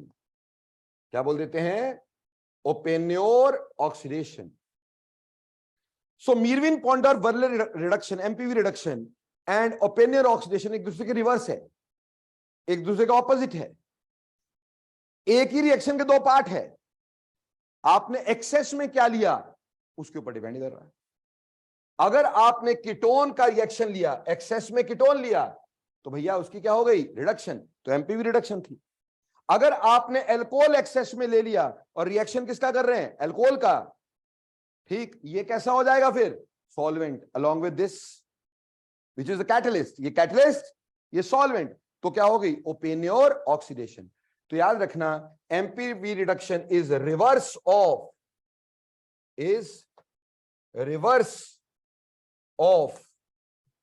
Oppenauer oxidation. Oppenauer oxidation, MPV reduction is reverse of Oppenauer oxidation. ठीक है जी, क्लियर? आप इसको इसके ऊपर लिख देंगे तो रिडक्शन हो जाएगी, इसको इसके ऊपर लिख देंगे तो ऑक्सीडेशन हो जाएगी। रिएक्शन तो एक ही है, बस ये है कि किसके साथ करवा रहे हैं। Are you clear about this? Any doubts about this? तो एमपीवी रिडक्शन वगैरह समझ में आई। यहीं पे एल्डिहाइड कीटोन्स की, कीटोन की खास करके एक और तरह की रिडक्शन होती है जिसको बोलते हैं बायमॉलिक्यूलर रिडक्शन। क्या बोलते हैं? Bimolecular reduction. बहुत इंपॉर्टेंट चीज बता रहा हूं, बुक में नहीं होती और बेटा बहुत बार पेपर में क्वेश्चन आता है, बीएससी पार्ट 1 का क्वेश्चन है वैसे ही, ठीक? पर क्या है कि बुक ये पेपर में आता है, ठीक, इसलिए मेरे को बताना पड़ रहा है। बायमॉलिक्यूलर रिडक्शन तो +2 की है। बायमॉलिक्यूलर रिडक्शन, बायमॉलिक्यूलर रिडक्शन, हमने 2 कीटोन ले लिए, ठीक है जी। कीटोन कैसे ले लिए? CH3C, CH3 double bond O, और यहां C double bond O, CH3 CH3, same ketone है, एसीटोन है कि नहीं? इसमें मैंने मैग्नीशियम अमलगम की प्रेजेंस में, मैग्नीशियम अमलगम, अमलगम क्या होता है? मरकरी के साथ रिडक्शन करी, हाइड्रोजन को ऐड किया। बेटे अमलगम क्यों लिया? क्योंकि मरकरी का रिएक्शन बहुत क्विक होता, एक्सप्लोजन होने के खतरे थे। तो हमने क्या किया? साथ में क्या लिया? मरकरी। मरकरी उसके रिएक्शन को क्या कर देगा? स्लो डाउन, तो रिएक्शन स्लो हो जाएगा। अब ध्यान से देखना, बायोमॉलिक्यूलर रिडक्शन मतलब 2 मॉलिक्यूल की इकट्ठी रिडक्शन। काइनेटिक्स पढ़े हो ना? काइनेटिक्स में बायोमॉलिक्यूलर किसको बोलते हैं? जब 2 मॉलिक्यूल रिएक्ट करते हैं। अब ये H है, यहां पर एक H यहां लगा दो, एक H यहां लगा दो, तो हमारे पास बना प्रोडक्ट, देखो क्या बना? CH3C, CH3, एक इस O के आगे H लग गया, ऐसे ही इधर भी O के साथ H लग गया। बेटा कार्बन की वैलेंसियां खाली हो गई, ये आपस में जुड़ गया, 2 मॉलिक्यूल इकट्ठे रिड्यूस हो गए और एक बन गए। तो क्या बोला? Biomolecular reduction. और ये जो बना इसको बोलते हैं पिन्नाकोल। पिन्नाकोल। अब जो मैं बीएससी के क्वेश्चन की बात कर रहा था, ये अक्सर पेपर में आता है, नीट में भी आया है, ठीक, और ये आपके मेंस में भी आ चुका है। पिन्नाकोल टू पिन्नाकोलोन रीअरेंजमेंट, पिन्नाकोल टू पिन्नाकोलोन रीअरेंजमेंट है, बीएससी पार्ट 1 का है, ठीक। बट बेटा ये आता है, क्या होता है? पिन्नाकोल के ऊपर आप H2SO4 कॉन्सेंट्रेटेड रिएक्ट करवाते हैं, H2SO4 कॉन्सेंट्रेटेड रिएक्ट करवाते, क्या प्रोडक्ट बनेगा? बेटा सारे इधर ध्यान देना, H2SO4 से हमें क्या मिलेगा? H positive. H पॉजिटिव कहां अटैक कर जाएगा? Lone pair of oxygen. जब इसने लोन पेयर ऑफ ऑक्सीजन पे अटैक किया तो हमारे पास पहले बन गया CH3C, CH3, यहां पे OH, ऑक्सीजन के ऊपर positive charge C, CH3, CH3OH। Got it और नॉट? अब यहां से ये बाहर निकल जाएगा वाटर, क्योंकि H2SO4 प्यासा है दुनिया भर का, तो वाटर बाहर निकलेगा। वाटर बाहर निकलने से ये बनेगा कार्बोकटायन, ये बनेगा कार्बोकटायन। बेटे समझे कि नहीं समझे? Carbocation, is this a tertiary carbocation? Yes, it is. So will there be any rearrangement? There is a rearrangement. ठीक, कैसे? यहां से मिथाइल शिफ्ट होगी। क्यों होगी? ध्यान देना, मेरे पास जब मिथाइल शिफ्ट हुई तो CH3, यहां पे अब CH3 लग गया, यहां पे C1 पॉजिटिव, CH3OH हो जाएगा, क्योंकि OH बैक बॉन्डिंग कर पाता है और बैक बॉन्डिंग कटायन को ज्यादा स्टेबलाइज करती है। इसलिए टर्शरी होने के बावजूद भी इसमें क्या हो गई, रीअरेंजमेंट। और यही क्वेश्चन एम्स में पूछा गया था, आपको पूछा कि इसमें क्या पार्ट जाएगा, ठीक।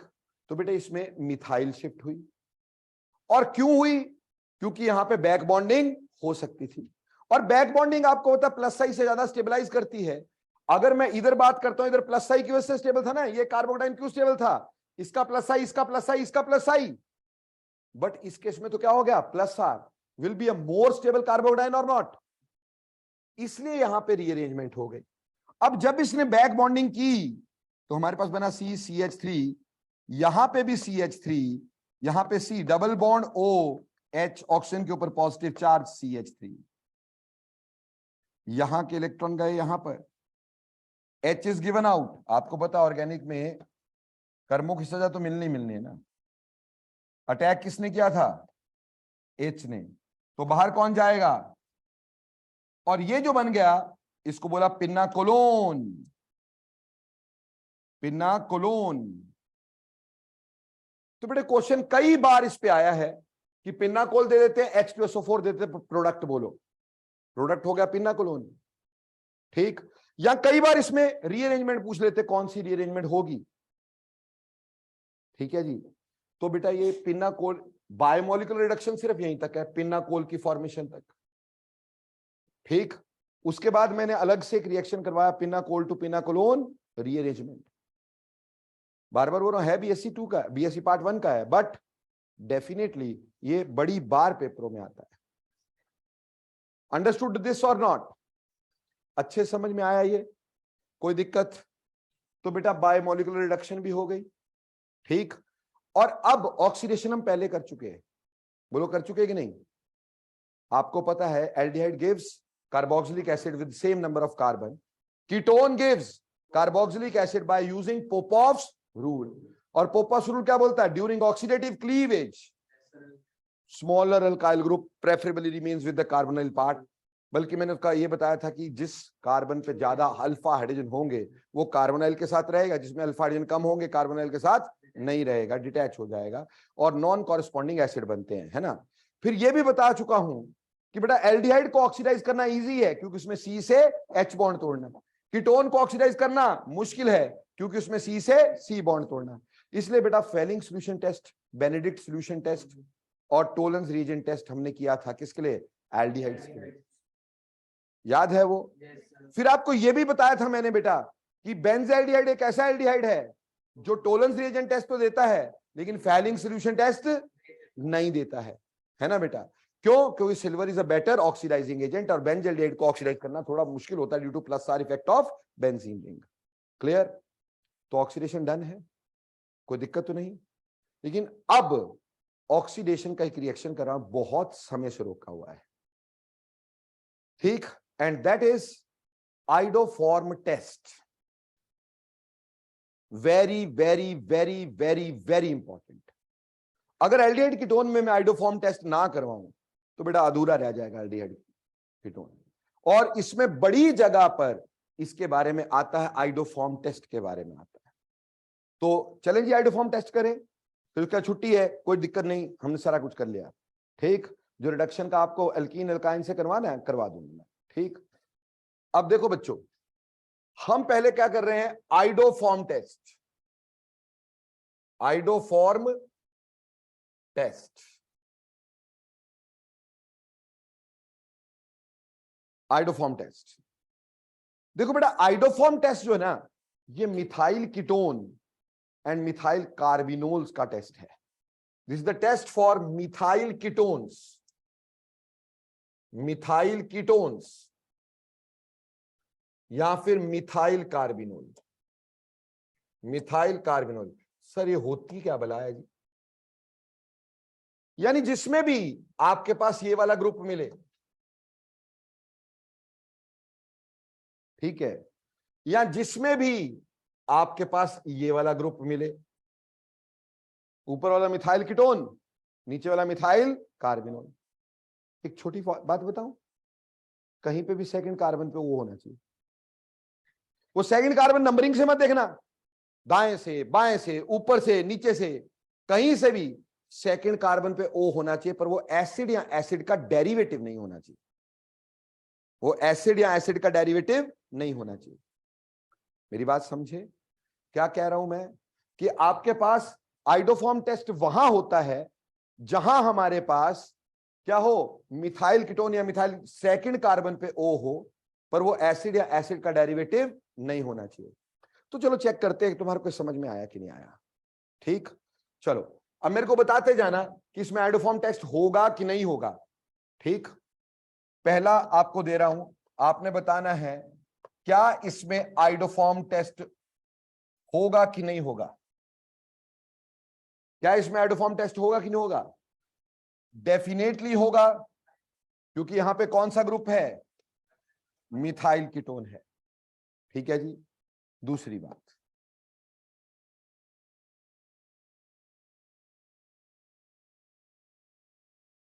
क्या इसमें आइडोफॉर्म टेस्ट होगा कि नहीं होगा? होगा, क्यों? मिथाइल कीटोन है।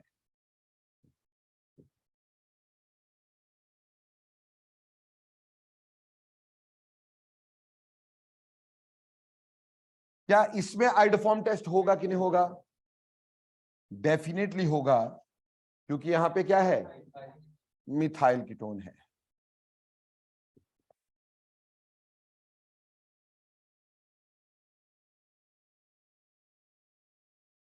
क्या इसमें आइडोफॉर्म टेस्ट होगा कि नहीं होगा? नहीं होगा, क्योंकि यहां सेकंड नहीं थर्ड कार्बन पे है। ठीक, ठीक, तो इसमें नहीं होगा। क्या इसमें आइडोफॉर्म टेस्ट होगा कि नहीं होगा? डेफिनेटली होगा। मैंने बोला नंबरिंग के हिसाब से नहीं सोचना, आगे पीछे कहीं पे भी, यहां से पहला कार्बन ये दूसरा ये है ना, इसमें ओ पक्का होगा।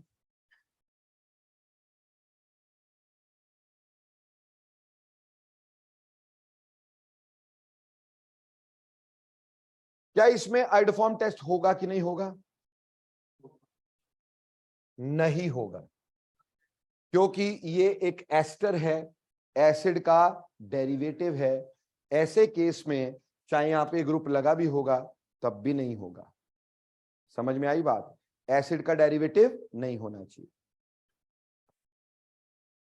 क्या इसमें ये टेस्ट होगा कि नहीं होगा? क्या इसमें ये टेस्ट होगा कि नहीं होगा? नहीं होगा, क्यों? कार्बोक्सिलिक एसिड है। मैंने बोला भी सेकंड कार्बन पे O होना चाहिए, पर वो एसिड या एसिड का डेरिवेटिव नहीं होना चाहिए। सिंपल बात।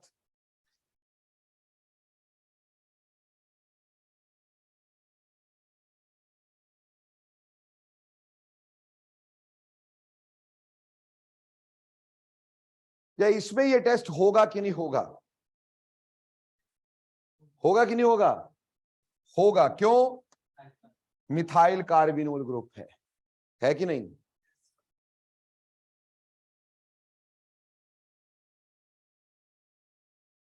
क्या इसमें ये टेस्ट होगा कि नहीं होगा? ऑब्वियसली होगा, एक दो दूसरे कार्बन पे O है, मिथाइल कार्बिनोल यहां पे भी है। नंबरिंग के हिसाब से नहीं सोचना, नंबरिंग के हिसाब से तो यहां से नंबर होता है, तब तो पहले ही कार्बन पे O है। पर मैंने बोला नंबरिंग से नहीं सोचना, किसी भी साइड से ऊपर नीचे दाएं बाएं से सेकंड कार्बन पे O होना चाहिए, पर वो एसिड या एसिड का डेरिवेटिव नहीं होना चाहिए, तो आपका आइडोफॉर्म टेस्ट होता है। बोलो यहां तक क्लियर? कोई दिक्कत बेटा? अब आइडोफॉर्म टेस्ट होता क्या है, ठीक, ये भी क्लियर करता हूं। इसका पहले लॉन्ग कट फिर शॉर्टकट। ठीक, पहले लॉन्ग कट की कैसे, थ्योरी क्या है इस टेस्ट की, इसमें क्या क्या चीजें होती हैं और कैसे कैसे रिएक्ट करते हैं। बेटा आइडोफॉर्म टेस्ट की जगह हम इसको ना हेलोफॉर्म टेस्ट भी बोल सकते हैं, जरूरी नहीं आइडोफॉर्म ही बनाए, बट आइडोफॉर्म येलो कलर का प्रेसिपिटेट होता है, इसलिए हम आइडोफॉर्म का यूज करते हैं। तो पहले मैं तुम्हारे को ना क्लोरोफॉर्म करवा रहा हूं, इसमें क्या करवा रहा हूं, क्लोरोफॉर्म, क्योंकि इट इज हेलोफॉर्म टेस्ट। ठीक, क्लोरोफॉर्म भी, पर क्लोरोफॉर्म क्योंकि हमें फिजिकली डिस्टिंग्विशेबल नहीं है ना, तो हम इसलिए क्या करते हैं, आइडोफॉर्म का यूज करते हैं। तो मैं उसको बाद में बताता हूं, पहले क्लोरोफॉर्म। देखो बेटा, मैं पहले आपको हेलोफॉर्म टेस्ट के बारे में बता रहा हूं। Hello form test. यहां पे पहले अपन क्लोरोफॉर्म की फॉर्मेशन कर रहे हैं, आइडोफॉर्म बाद में, क्लोरोफॉर्म पहले। ठीक, देखो बेटे क्लोरोफॉर्म बनाना है तो हम कहां से बनाते हैं? मैंने बोला यहां मिथाइल कीटोन या मिथाइल कार्बिनोल। तो पहले मैं लेता हूं from ethyl alcohol, from ethyl alcohol, from ethyl alcohol. अब इथाइल अल्कोहल जो है ना प्यारे बच्चों, इथाइल अल्कोहल क्या होता है? CH3 CH2OH। ठीक है बेटा, अगर हम इससे क्लोरोफॉर्म बनाना चाहते हैं तो प्यारे प्यारे से बच्चों इसके ऊपर हम लगाते हैं calcium hydroxide and chlorine, calcium hydroxide plus chlorine. Actually ये ब्लीचिंग पाउडर देता है, एक्चुअली क्या देता है? Bleaching powder. यानी इसकी जगह हम ऐसे भी लिखा पाते CaCO2, ऐसे भी लिखा हो सकता है। ठीक, ऐसे भी, और कई बार गुस्से में हो तो OCl नेगेटिव भी चला देते हैं। ठीक है, कभी कभी जैसे अभी मेरे को गुस्सा आ गया था तो OCl नेगेटिव लिख देता मैं। ठीक है जी, ऐसा कुछ भी हो, calcium hydroxide plus chlorine CaOCl2 या फिर OCl नेगेटिव, ऐसा कुछ भी हो, उससे हमारे पास क्लोरोफॉर्म की फॉर्मेशन होगी। अब क्लोरोफॉर्म की फॉर्मेशन कैसे होगी? देखो बेटा इसमें 3 स्टेप होंगे। स्टेप 1, पहला स्टेप बेटे, फर्स्ट स्टेप में हमारे पास होगी ऑक्सीडेशन। हम इस अल्कोहल को पहले ऑक्सीडाइज करेंगे, ऑक्सीडेशन। क्योंकि कई बार बेटे क्वेश्चन ही आया पेपर में आज तक, कई बार ऐसा हुआ क्वेश्चन ही क्या आया, क्वेश्चन ही आया कि क्लोरोफॉर्म की फॉर्मेशन में, आइडोफॉर्म की फॉर्मेशन में which of the step is not possible. तो स्टेप्स में करें। ऑक्सीडेशन पहला स्टेप है। ऑक्सीडेशन हमने करनी है इथाइल अल्कोहल की, लेकिन बेटा इथाइल अल्कोहल की करनी हमने ऑक्सीडेशन क्योंकि हम इथाइल अल्कोहल से बना रहे हैं, लेकिन यूज करेंगे ब्लीचिंग पाउडर CaOCl2, जो अगर मैंने कैल्शियम हाइड्रोक्साइड और क्लोरीन डाला तो अपने आप ही मिलेगा मेरे को। ठीक, अपने आप ही मिलेगा। ठीक, तो ब्लीचिंग पाउडर के प्रेजेंस में रिएक्शन होगा, और ब्लीचिंग पाउडर रिएक्शन को आगे नहीं जाने देगा, वीक ऑक्सीडाइजिंग एजेंट है, सिर्फ एल्डिहाइड तक रोक लेगा। कहां तक रोक लेगा? एल्डिहाइड तक। तो एल्डिहाइड बनेगा CH3CHO। एल्डिहाइड क्या बन जाएगा? CH3CHO। बोलो समझ में आई कि पिछली भी चली गई? आ गई। स्टेप 2 होती है क्लोरीनेशन। स्टेप 2 होती है क्लोरीनेशन। स्टेप 2 क्या होती है? क्लोरीनेशन। ठीक है जी। अब स्टेप 2 क्लोरीनेशन, क्योंकि हमें पता है कि अल्फा हाइड्रोजन एसिडिक होते हैं, मालूम है ना, अल्फा हाइड्रोजन एसिडिक होते हैं। तो अगर मेरे पास CH3CHO के ऊपर मैं क्लोरीन लगा देता हूं तो वो अल्फा हाइड्रोजन को रिप्लेस करती है बेटा, और हमारे पास बन जाता है CCl3CHO, जिसको बोलते हैं क्लोरल। क्या बोलते हैं? क्लोरल। याद करो, क्लोरल कहीं और भी करवाया सर ने,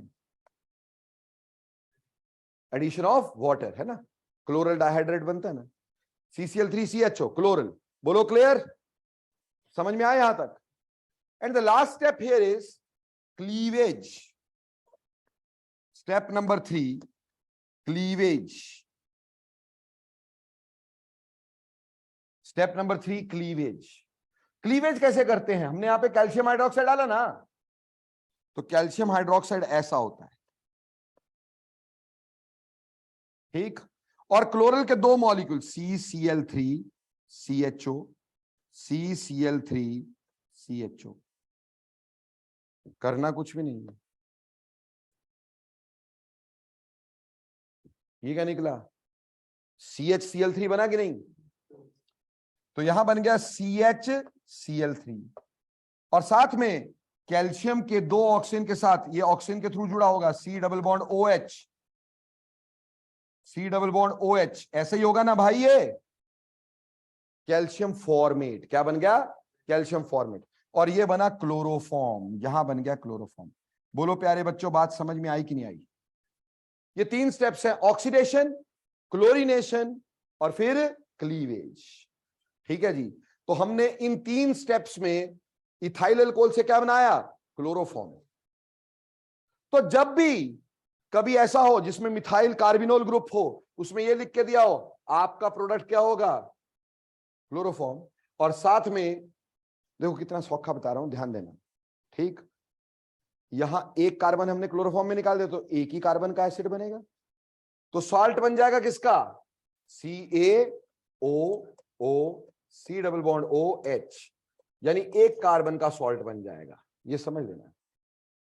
यानी इस पार्ट का तो क्या बन जाता है? क्लोरोफॉर्म। बाकी पार्ट का क्या बन जाएगा? Acid, salt. मान लो अगर यहां प्रोपानोल होता तो बेटे यहां पे क्या बन जाता? CH3। आगे क्या जुड़ जाता? CH3। कैल्शियम एसीटेट बन जाता। कैल्शियम एसीटेट बन जाता भाई, बोलो क्लियर? अब यहीं पर आइडोफॉर्म भी बनाते हैं। आइडोफॉर्म के लिए हमने लिया CH3 CH2OH, इथाइल अल्कोहल से ही कर रहे हैं पहले, पर आइडोफॉर्म के लिए हम लेते हैं NaOH एंड आयोडीन। जैसे वहां पे कैल्शियम हाइड्रोक्साइड क्लोरीन, यहां पे NaOH आयोडीन। या फिर बेटा NaOH की जगह हम सोडियम कार्बोनेट ज्यादा आसानी से यूज कर लेते हैं बेटा। उससे क्या होता है? कार्बन डाइऑक्साइड की एफरवेसेंस हो जाती है, कार्बन डाइऑक्साइड आसानी से बाहर निकल जाता है। ठीक, रिएक्शन में कोई खास बात नहीं है कि अगर NaOH को मैं आयोडीन से रिएक्ट करवाऊं तो मेरे पास बनता है NaOI। क्या बनता है? NaOI। साथ में बनता है Na और साथ में बनता है जी वाटर। अगर मैंने कार्बोनेट किया होता तो कार्बन डाइऑक्साइड बाहर निकल जाता, वो ज्यादा आसान होता। इसकी जगह वाटर की जगह क्या बन जाता? Carbon dioxide. ये ऑक्सीडाइजिंग एजेंट है बेटा। यहां पर बात समझ में आ रही है मेरी? क्लियर हो रहा है जी? अब देखो बेटा स्टेप्स वही हैं, स्टेप्स में चेंज नहीं है। स्टेप नंबर 1 क्या? ऑक्सीडेशन। Step number 1 oxidation. बेटे जो ऑक्सीडेशन है हमने वही इथाइल अल्कोहल लिया और इसकी ऑक्सीडेशन की किसकी प्रेजेंस में? NaOI which is an oxidising agent, है ना। यहां से O मिलेगा, NaI बाहर और हमारे पास ऑक्सीडेशन। और ऑक्सीडेशन होके क्या बनेगा? CH3 CHO। क्लियर? क्योंकि वाटर नहीं है ना तो रिएक्शन आगे नहीं जाएगा। अगला स्टेप, स्टेप 2, जैसे वहां क्लोरीनेशन थी यहां क्या करेंगे? आयोडीनेशन। लेकिन ये खास बात ध्यान देना कि ठीक है इसके ऊपर हमने आयोडीनेशन करनी है, पर बेटा इसकी आयोडीनेशन भी NaOI में ही होती है, डायरेक्ट आयोडीन में नहीं होती। क्यों नहीं होती डायरेक्ट आयोडीन में? बेटा आयोडीन से I पॉजिटिव नहीं मिलता, मेरे को इसको रिप्लेस करना H पॉजिटिव को, तो क्या चाहिए? I positive. ठीक, आयोडीन I देखो Cl से तो Cl नेगेटिव पॉजिटिव मिल जाता है, Cl इलेक्ट्रोनेगेटिव होता है तो एक खींच लेता है, एक के ऊपर पोलराइजेशन हो जाती, पर आयोडीन बड़ा होता है, ऐसा नहीं बनता। तो आयोडीन से हमें I पॉजिटिव नहीं मिलता, that is a nucleophile basically. इससे हमें ये पॉजिटिव और ये नेगेटिव पॉजिटिव मिल जाता है। बात समझ में आई? तो इसी को रिप्लेस करेंगे, क्या बनाएंगे? CI3 CHO। इसको क्या बोला? आयोडल। जैसे था क्लोरल वैसे क्या है? आयोडल। जैसे था क्लोरल वैसे क्या है? आयोडल। बोलो समझ में आया? अब लास्ट स्टेप, स्टेप 3। स्टेप 3 में क्या? क्लीवेज। यहां पे क्लीवेज में क्या यूज कर रहे हो? NaOH। यहां तो हमने NaOH लिया ना, तो यहां हमने यूज करना NaOH और किसके साथ? आयोडल के साथ। और कैसे निकालना है? बना क्या? CHI3, साथ में बन गया सोडियम फॉर्मेट। क्या बन गया? Sodium format. ठीक है जी। ये आइडोफॉर्म जो होती है ना, ये येलो कलर का प्रेसिपिटेट होता है, इसलिए हम आइडोफॉर्म टेस्ट यूज करते हैं, जो येलो कलर दे देता है। तो जब बोलते हैं कभी भी कि it gives yellow colour with NaOH and I, समझ लेना मिथाइल कीटोन या मिथाइल कार्बिनोल। ये टेस्ट है इसका। बोलो ये क्लियर हुआ कि नहीं? ये कहां से किया हमने? एल्कोहल से, यानी इसमें कार्बिनोल ग्रुप हो। अब आ जाओ जिसमें कीटोन ग्रुप हो, मिथाइल कीटोन। आगे चले जी। हाँ जी लिख लीजिए। ये बेटा सोडियम फॉर्मेट, कुछ नहीं बेटा, HCHO इसका जोड़ा मैंने।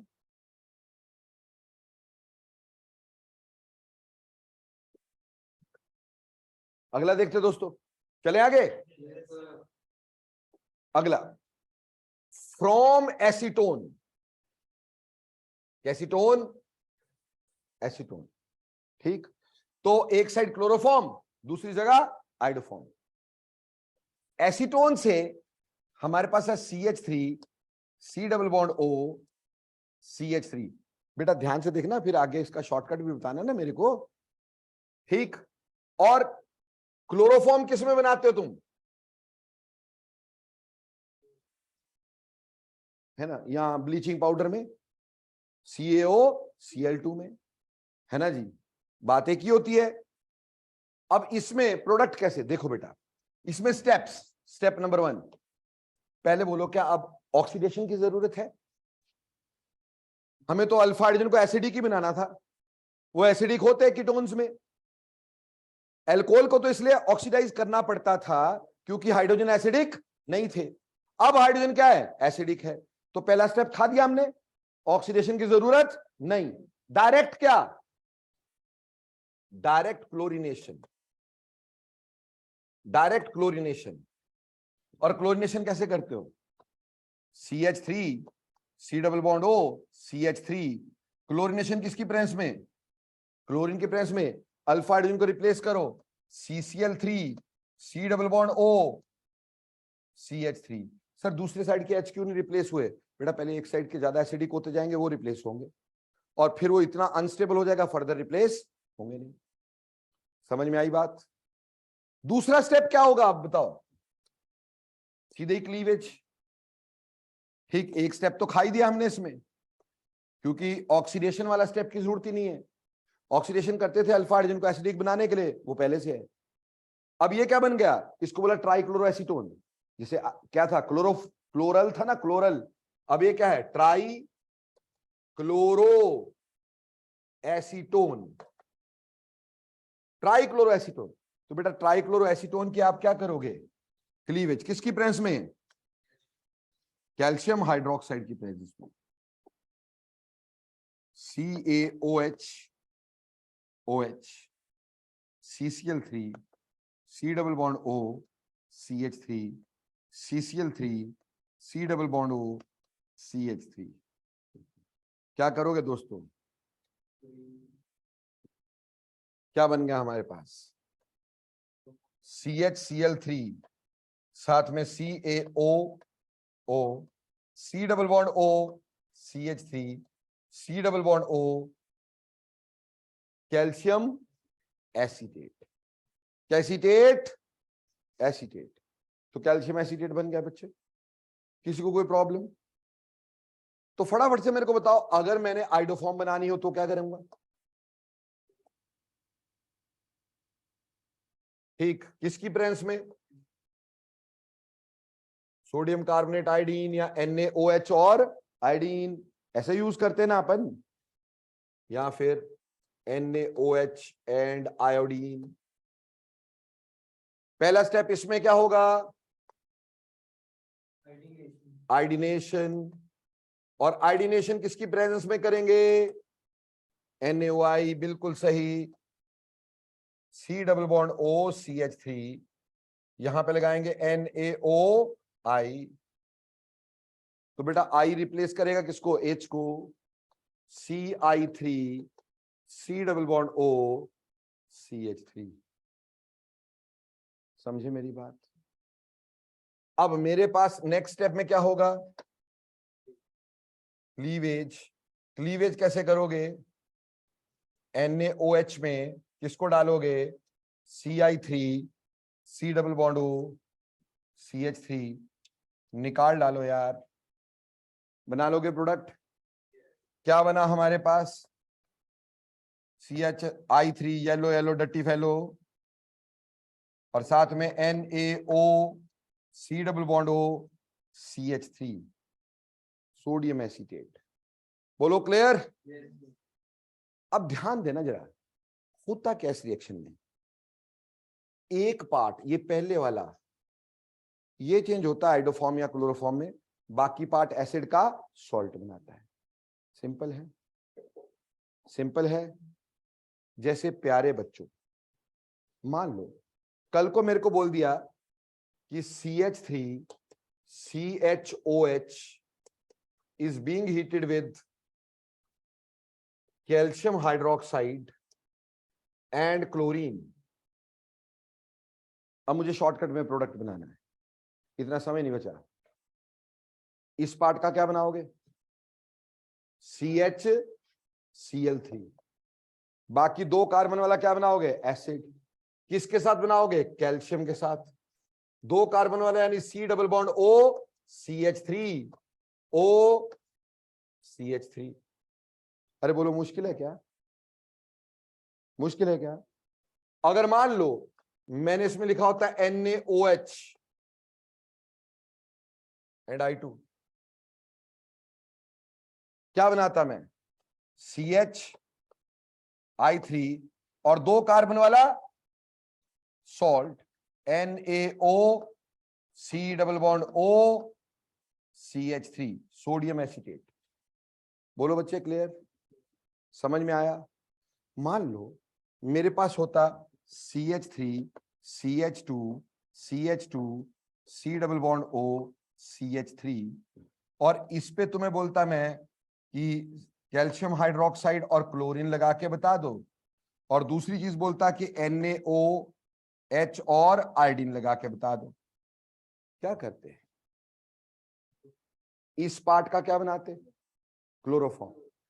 मिथाइल पार्ट विद जो कीटोन या अल्कोहल लगा होगा उसी का चेंज हो रहा है। एक बन गया CHCl3। यहां कितने कार्बन का सॉल्ट बन गया? 1 2 3 4। तो हमारे पास कैल्शियम O, इसको यहां से जोड़ना शुरू करेंगे। C double bond O CH2 CH3। Calcium butanoate क्या बन गया? Calcium butanoate. यहां आ जाओ, यहां क्या बनाओगे? CHI3 और NaO के साथ क्या जोड़ोगे भाई? ये वाला पार्ट क्या बनेगा? C double bond O CH2 sodium butanate. बोलो क्लियर? सौखा है ना? क्या करने का? जो अगर मान लो अपने को ऐसा दे दिया, देखते रहना भाई, शायद कभी समझ में आ जाता होता है। जिंदगी ऐसी है, आ जाती होती है समझ में। ठीक ये है। अब मैंने बोला कि इसका बनाना है जी क्या? से Na2CO3 एंड आयोडीन। आपको बताइए इस पार्ट का क्या बनाओगे? आयोडोफॉर्म CHI3 और NaO के साथ क्या जोड़ोगे फिर? ये वाला पार्ट क्या बन गया? Sodium benzoate. अरे सौखे से समझ में आ रहा है शॉर्टकट? मान लो मेरे को दे दिया CH3 CH2 CHOH CH3, बोला इसमें डाला Na2CO3 प्लस आयोडीन। इस पार्ट का क्या बनाओगे? Iodoform that is CHI3। बाकी NaO के साथ क्या जोड़ोगे भैया? इस पार्ट का कीटोन यानी C डबल बॉन्ड O। चाहे अल्कोहल हो तब भी जोड़ना क्या है? कीटोन। ऑक्सीडेशन कर रखते ना हम। CH3। बोलो प्रोडक्ट निकालने आएंगे, क्लियर हो जाएगा। और फटाफट से करके दिखा दो, जल्दी से, पहले से भी जल्दी।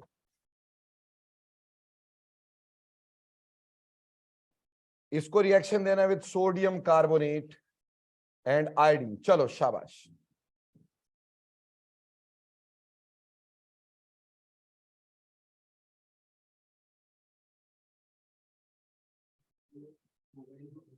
इसमें टेस्ट होगा ही नहीं, क्योंकि आपको सेकंड कार्बन पे वो चाहिए था, है ना। तो सर ने लड्डू बना दिया हमारा। ठीक है जी, इस पे ये टेस्ट, पहले ये तो देख लो टेस्ट हो भी रहा है कि नहीं हो रहा है ना। मिथाइल कीटोन या मिथाइल कार्बिनोल तो होना चाहिए। तो बेटा जी आइडोफॉर्म टेस्ट में क्या होता है, आपको ये दिया जाता है कि if compound A reacts with sodium carbonate and iodine to give yellow precipitate, समझ लेना सेकंड कार्बन पे O है। और फिर बोल दिया कि it does not react with Fehling solution, समझ लेना कीटोन है ना। या it reacts with Fehling solution, समझ लेना एल्डिहाइड है।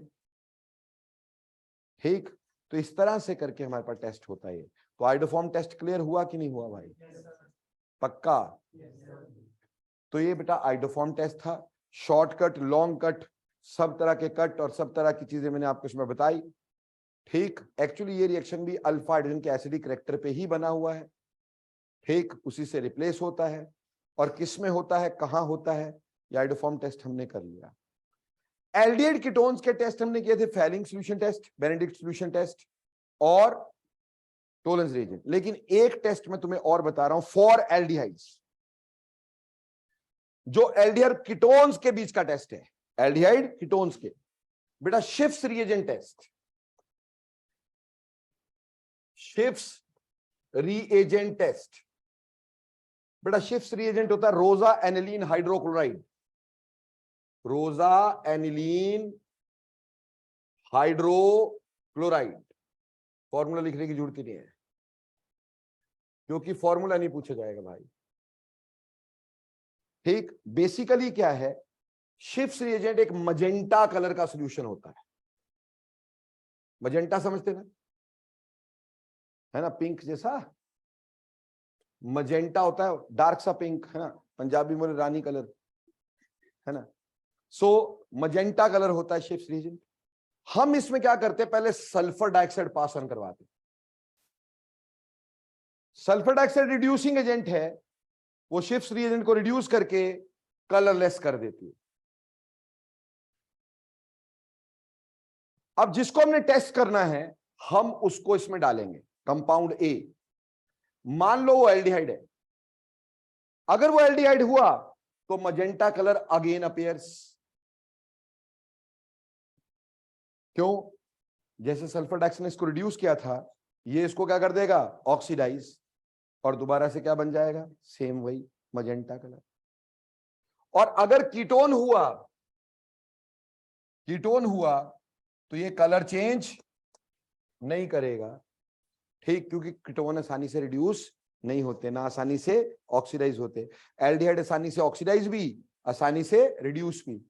तो बेटा इसको शिफ्स रिएजेंट टेस्ट बोलते हैं। मजेंटा कलर का शिफ्स रिएजेंट, जिसमें हमने सल्फर डाइऑक्साइड पास की, कलर लेस हो गया, और फिर हमने अगर उसमें से कोई भी एल्डिहाइड पास किया, colour again reappears. This is called a Schiff's reagent test for aldehydes. आगे बेंजल्डिहाइड की रिएक्शन तो मैं ऑलरेडी करवा चुका हूं मैं, कि बेंजल्डिहाइड में मेटा डायरेक्टिंग ग्रुप है। ESR जितने भी होंगे कहां पे होंगे, मेटा पे होंगे। कर रखे तुमने सारे, कोई दिक्कत तो नहीं है, हो गया सारा। अब परसों जब आओगे अपने साथ NCERT जरूर लेके आओगे। एल्डिहाइड कीटोन का कोई भी पार्ट बचा, कोई क्वेश्चन बचा, कोई चीज बची, तो हम डिस्कस कर सकेंगे। ठीक है, कोई रिएक्शन बच गया उसको डिस्कस कर लेंगे। कुछ आपकी नजर में आ जाए सर ये छूट गया, वो कर लेंगे। फिर हम कार्बोक्सिलिक एसिड डेरिवेटिव एक दिन लगेगा, कार्बोक्सिलिक एसिड एक दिन लगेगा, सिर्फ उसमें एसिडिक करैक्टर करवाना। ठीक, वो खत्म। अमीन्स 2 दिन दे दो मेरे को, बस खत्म। ठीक, और फिर उसके बाद रह गया आपके पास बायोमोलिक्यूल, 2-3 दिन उसमें दे दो बस। अमीन्स बोल दिया बेटा, 2 दिन की बात है।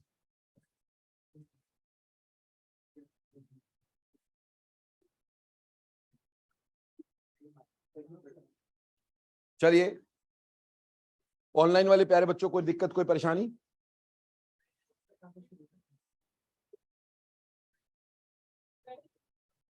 ओके, मिलते हैं परसों बेटा।